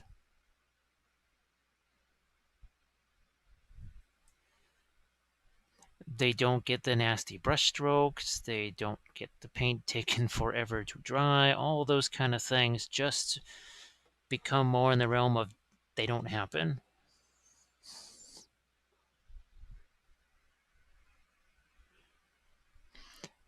And even at this point, it's not as if we have to finish the bolters at this stage, because when we're working on our golds, and I would say the next episode, probably the first minimal 2 segments, we'll be working on the golds.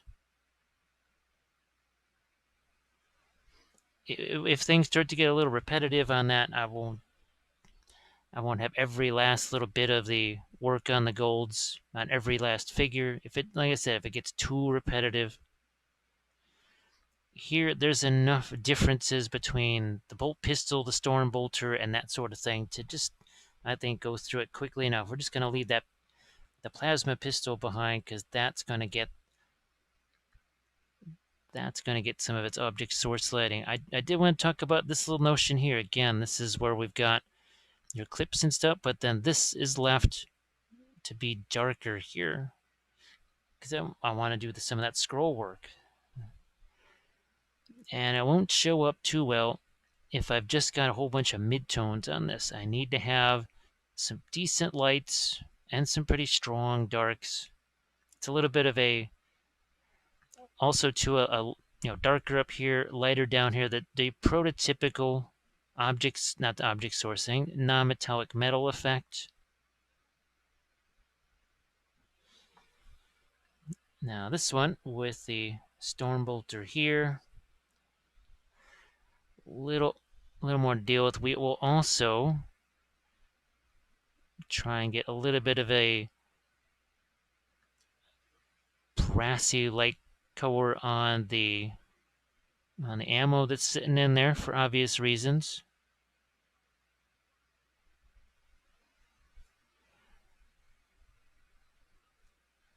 And I think, yeah, we'll make this cowling on here almost a little bit darker.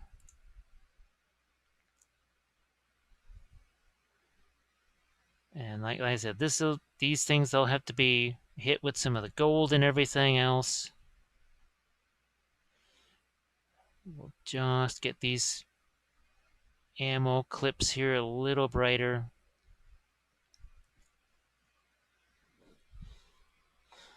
Now, let's start to go back again here, a little bit of our, this is going to be lighter now. Can you see what's going on? Yeah.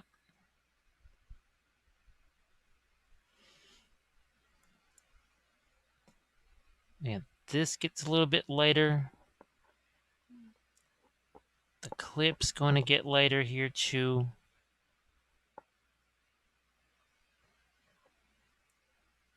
Now we've got these grenades. I'll just pop some of this onto those grenades too. Remember, this is also, it is an army painting exercise, and it is about showing you how to just make an impact on things quickly so that you don't have to take a whole bunch of time for every figure. It's always a balance. It's just like every ship or tank or anything like that ever conceived, you can never do all the things. You can't have all the armor in the world, all the speed in the world, all the firepower in the world. You have to kind of pick your poison and say, well, this is more important than this. And that's what we do here as well. Is we do that army painting triage where we say, well, we have to have this. This is a deal breaker here. This is negotiable. It's a negotiation between yourself and the miniatures.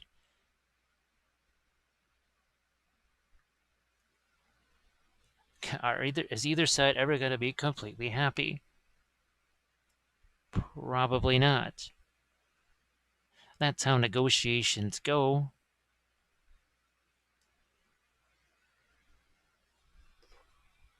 Couple more of these.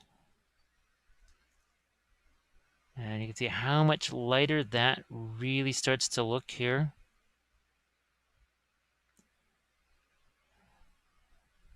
We start to get a couple of the edges lightened, and now we're starting to, we got some shape on this thing. Before, it just kind of looked like a whole bunch of washed out midtones. Now it starts to look like there's some sharp highlights here.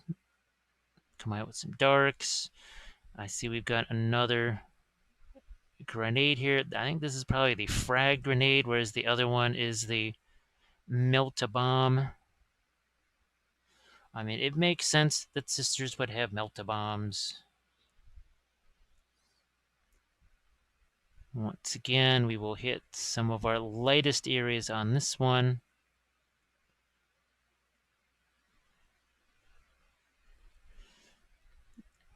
And I think what I'm going to do is break out things like pouches or whatever. That might just be our last little segment on this episode. Because I want to make sure that we have enough of our metals done on these weapons here. This is about the most important.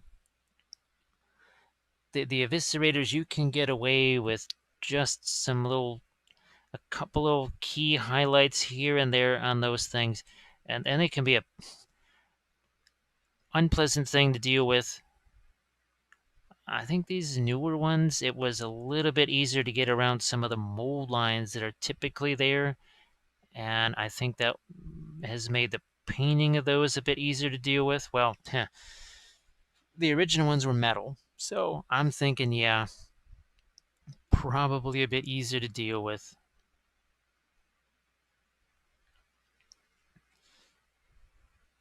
And you see here, I'm just going to hit against some more of this blue here. See what it's doing.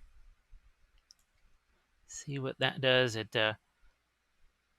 We lose a little bit of the dry brush texture. We also have another type of color going on in there. We can even mix it with our finger just a touch if we feel the need for that.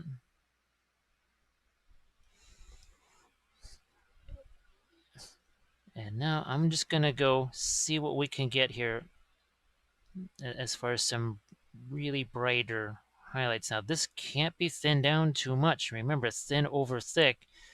We've been working relatively thin here, so let's see what we get for adhesion on this. Seems to be good. Seem to be okay here so far. Not too many of these. You can see where they're being located. Just a couple of crucial areas here.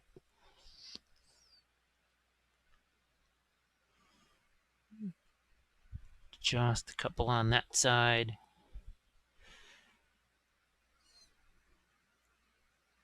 And on this one, it will require, I'll have to go back in with, to get it to the level of detail that I normally do on mine, I'll have to go back in there and really tighten some things up with some glazes, probably of that nice dark indigo in there. I think that will probably suffice.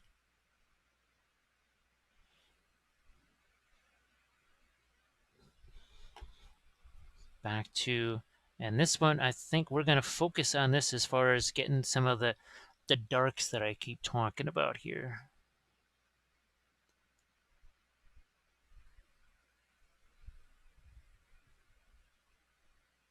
Just like so.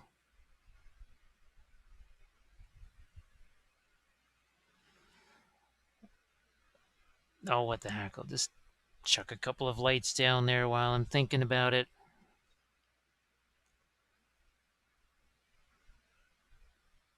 We'll get a couple of. I'm so used to doing these way back when with my Demon Hunter. And all of these cowlings were all done in red. And I just keep instinctively wanting to do that, boy. And it's been well over 10 years, I think, since I last painted any of those Grey Knights. It's kind of amazing how you can just ingrain things into your head that remain for years afterwards. I mean, it has been a long, long time.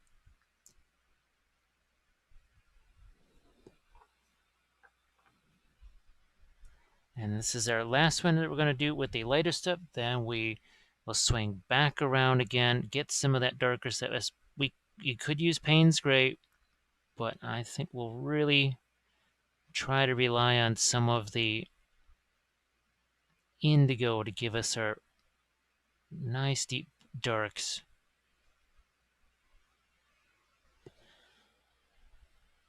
Again, this is the more worn down, that brush from Dick Blick. It is a sable.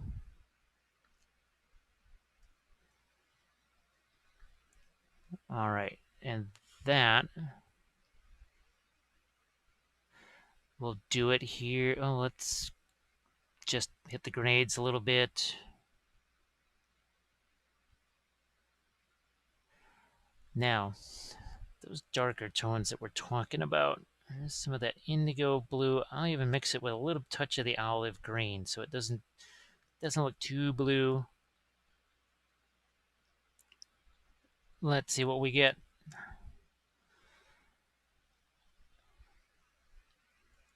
Look at what that does. Now that sharpens that up.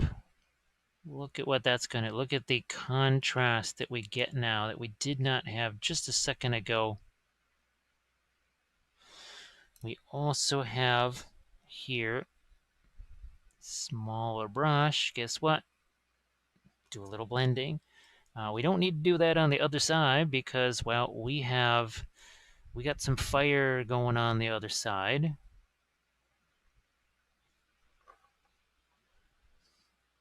And on to our next bolter here. Once again, look at that. Nice little bit of dark up top, and you will really see. Let's grab our wee little blending brush here. Look at that. Look at that nice light to dark that we've got there. Was that hard? That was not hard. That was pretty darn easy. All of a sudden, now we've got that sort of precise, sharp transition there with the metal, right? And what I want to do, if I can, just develop a quick little, some kind of yellowish brown to do for some of the, the casings in here. See, we get some darks in there. And now, right along here, especially, look at that. See, a little more transition there. We will do the same here. A little more transition right there. A little bit of a blend. And then we're just going to get some darker stuff going on up here, I think. I'll just make that plain old darker up there.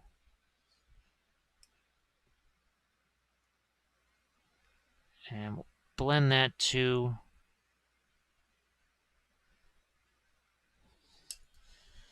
I'm going to go back to my light very quickly.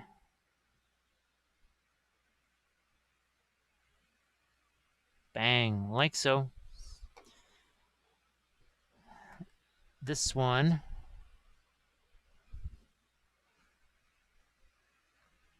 and it's just these couple of areas here. See it? It's almost just a couple of lines. Restores some of those sharper edges. That's all we're trying to do here. We also, once again, want to darken this down.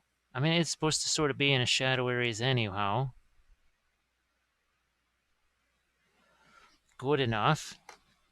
Let's see if we can find something that makes an adequate casing type of deal. That would be something along the lines of a raw sienna or a yellow ochre. Let's see if I just got a little raw sienna out there. It's a nice tan. You know what? I'll let a little bit of my cadmium yellow hit that too, I think.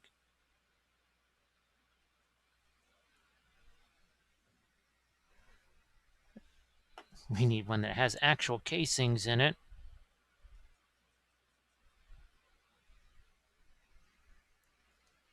Just nail a couple of those. And then, oh, look at this. We'll hit the fleur-de-lis, and we'll hit some of this. I mean, we have the colors. Let's use the colors.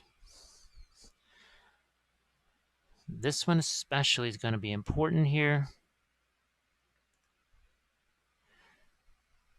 Another one of these little fleur-de-lis. Got those two clips on the back. And we'll do some more on these if we've got time. But at least for right now, you have a little something there.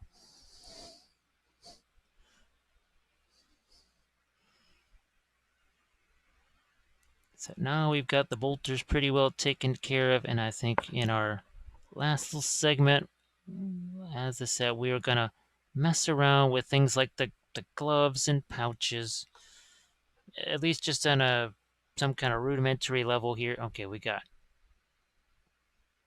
a clip there, so no need to worry about that, but we will get some of this stuff in gold here. These just some initial lights on that. That's all lit up. Won't have to worry about that either. Okay. So look at the difference again there on those bolters. I love this. Warm on one side, cool on the other. What we'll do next, like I said, we'll hit these gloves right here because that's the one area. Oh, and things like these leather straps and the pouches. So we'll do that and we'll take care of it next.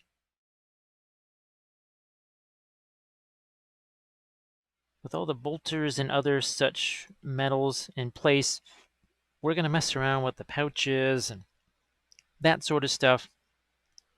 And as we talked about, here is our brown matter, and we're going to, I think, take a touch of our olive green here.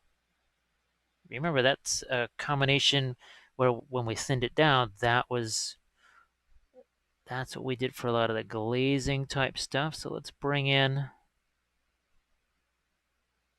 some darks here along some of these straps. Again, some of the straps, some of the pouches.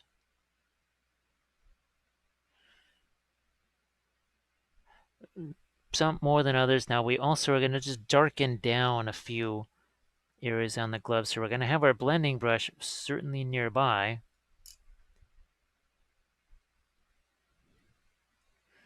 Nothing to do there because, well, we got a lot of heat going on there. So we shall move on along here. This one's got some fairly decent darks set in here on the glove, so I don't think we have to do too much there. We actually also had that pouch pretty well settled in.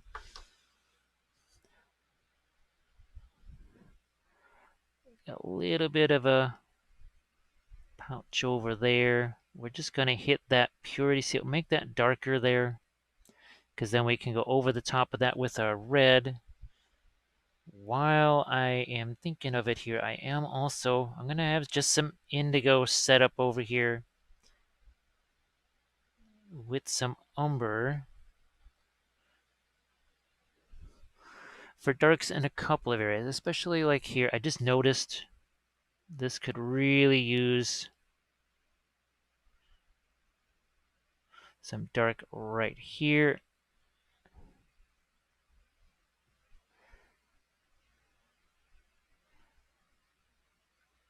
Okay, and now that glove right there is mostly green, so we're going to hit it with some of our brown matter there, get it away from green.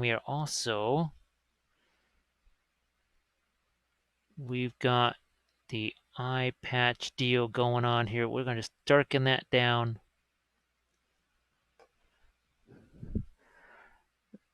This one just needs a bit of brown matter there.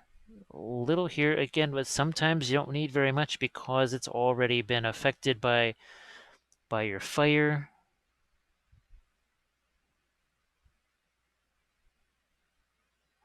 I'm going to use this maybe to darken up a few places here on this bolt pistol.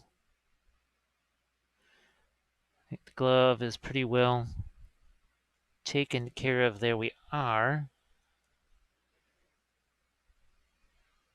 Going to get some of this area here a bit more towards that brownish red.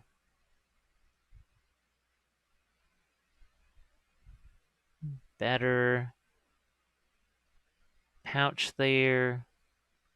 Purity seals will be dealt with later. However, actually,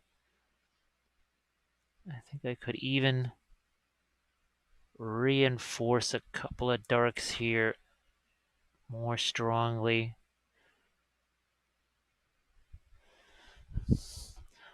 Now, let's look at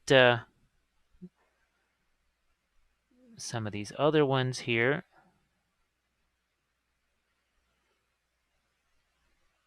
Just small pouches there, not a lot going on. And here, so many reflective things going on that I don't really know if there's all that much happening here in terms of our brown matter. Yeah, okay, so that one also will be somewhat set aside. Let's take some of our lighter color here. We will mix that in with our brown, but because there's a little bit of green in there, see how that's kind of a grayish? See how it's not anything like our skin tone? That's what I was hoping for. That's what I was hoping for. Something that's not going to look anything like the skin color. Something that's not going to look anything like the gold armor, but something that can still show a bit of shape here. I might even use that just quickly over here. Get a little statue piece, get some more color into that.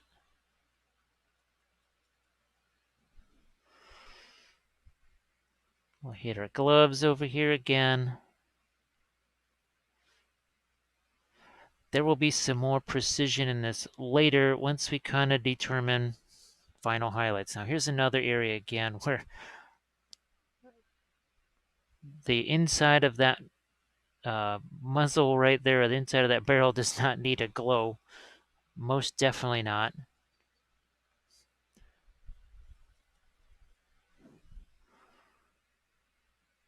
Let's get ourselves a bit of a, yeah, reddish bit here on the fingers, and here we go. We have these, there's a couple of these that have bolt pistol pouches, and I want to make sure those definitely get some.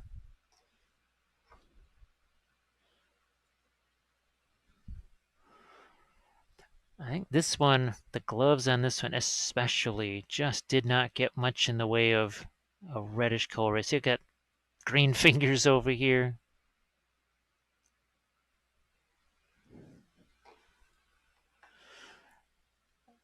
This one, it actually does. It does here on this side especially.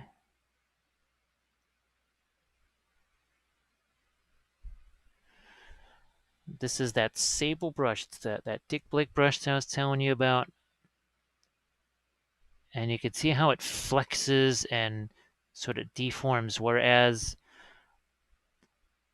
those commons, not doing the same thing.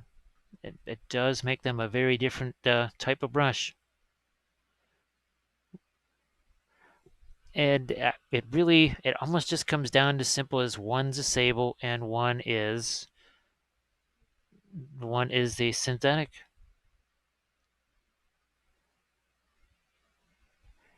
Here's another example. We've got just so much object source lighting going on. I may not do a bunch there.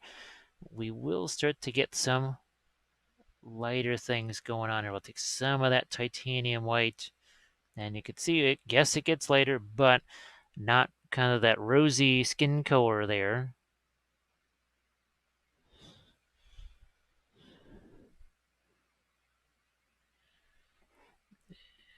And you can see this is almost more placing it rather than trying to brush it on. We just kind of play it. Look at that. One boom, one brush stroke, be done with it. Same right there. We'll put the one brush stroke and then we'll push around the outside of that.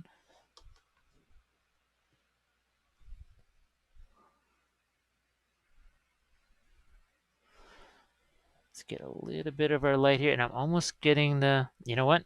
We're gonna go to that quad zero. It was getting a little too flexible, and I got areas that are getting to be really hard to reach now.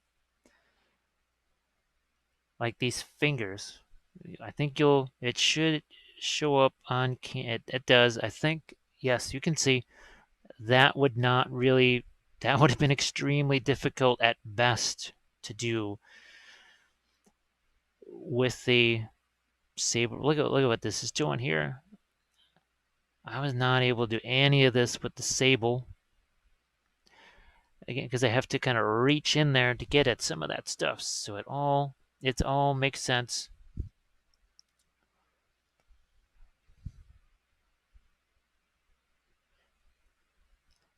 Yeah, look at that. And this is what now look at how I'm almost going like against the grain. Normally you would have to, I don't even know how if that can make it make sense.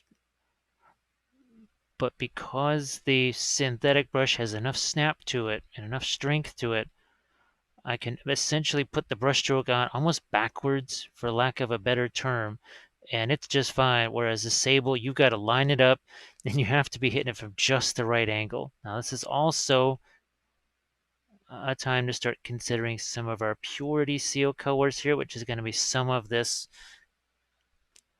Look at, I mean, it looks very light on here. It is most definitely not a light color,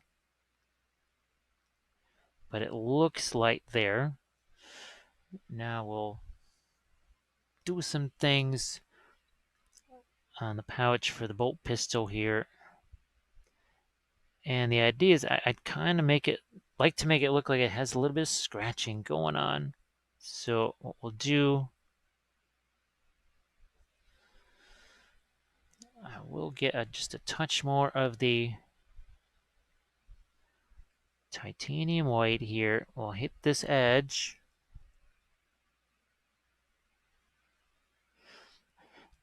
But see how that's uneven?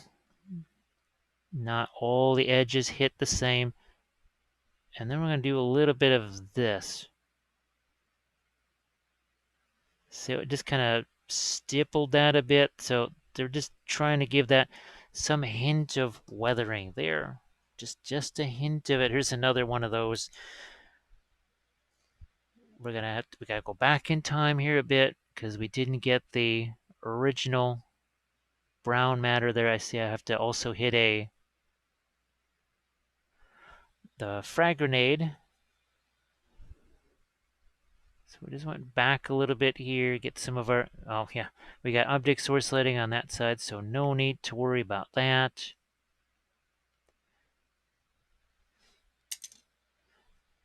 Let's go back to our lighter color here and our quadruple zero. And once again, with that kind of stippling and trying to make it look a little bit like there's some cut marks in here. Might even go bring in some, what would we say? Not yellow ochre necessarily, but maybe some burnt sienna, or sorry, raw sienna. You know what? Might even bring a little bit of the skin color here. But see how that's kind of uneven? It's not a straight highlight there. Hopefully that does connotate just a bit of wear and tear on that pouch. And we just hit our purity seals here with a little bit of lighter color. See how all starting to come together. And just imagine what episode 5 is going to be like. Yeah, we're coming here to the end of this episode now. We will issue the usual round of thank yous and appreciations and all that, because it certainly makes a huge difference. I especially appreciate the folks supporting the Army Painter pledge level, because I mean, aside from being able to do armies again and all that, it allows me to do more stuff with things like the oils, with the basing, because finding a theme for an army, just it's like I had to here, this whole flaming skull theme and everything else, and the green marble bases and how that plays out. If it's a one-off figure, story theme is really not big for just a one-off figure. However, an entire army or even just a kill team or whatever, that does require some storytelling. That does require a little bit of, well, more elaborate basing, diving a little bit deeper into things like the freehand designs. Again, it's not to say there's anything wrong with just one-off things, but having to repeat something or repeat a theme over many pieces, sort of like the Seraphim, the Repentia, and the special characters. How do you repeat that over multiple different types of figures and that sort of thing. The challenge in that, to me, that forces more development just in general of how I approach things. So once again, I just want to express my thanks. And if you can, maybe drop a like on these things. It's not like it doesn't really matter in some ways because, well, YouTube's never going to show this to anybody because it's on the forbidden list. No one will ever see it except you guys. But maybe if you're watching one of the other sort of general techniques or one of the old Twitch sessions or something like that, that does make a big difference. That does. But yeah, these right here, they just kind of remain forever hidden in the depths of YouTube, or at least in the depths of my YouTube channel. I'll get a couple more lights over here now.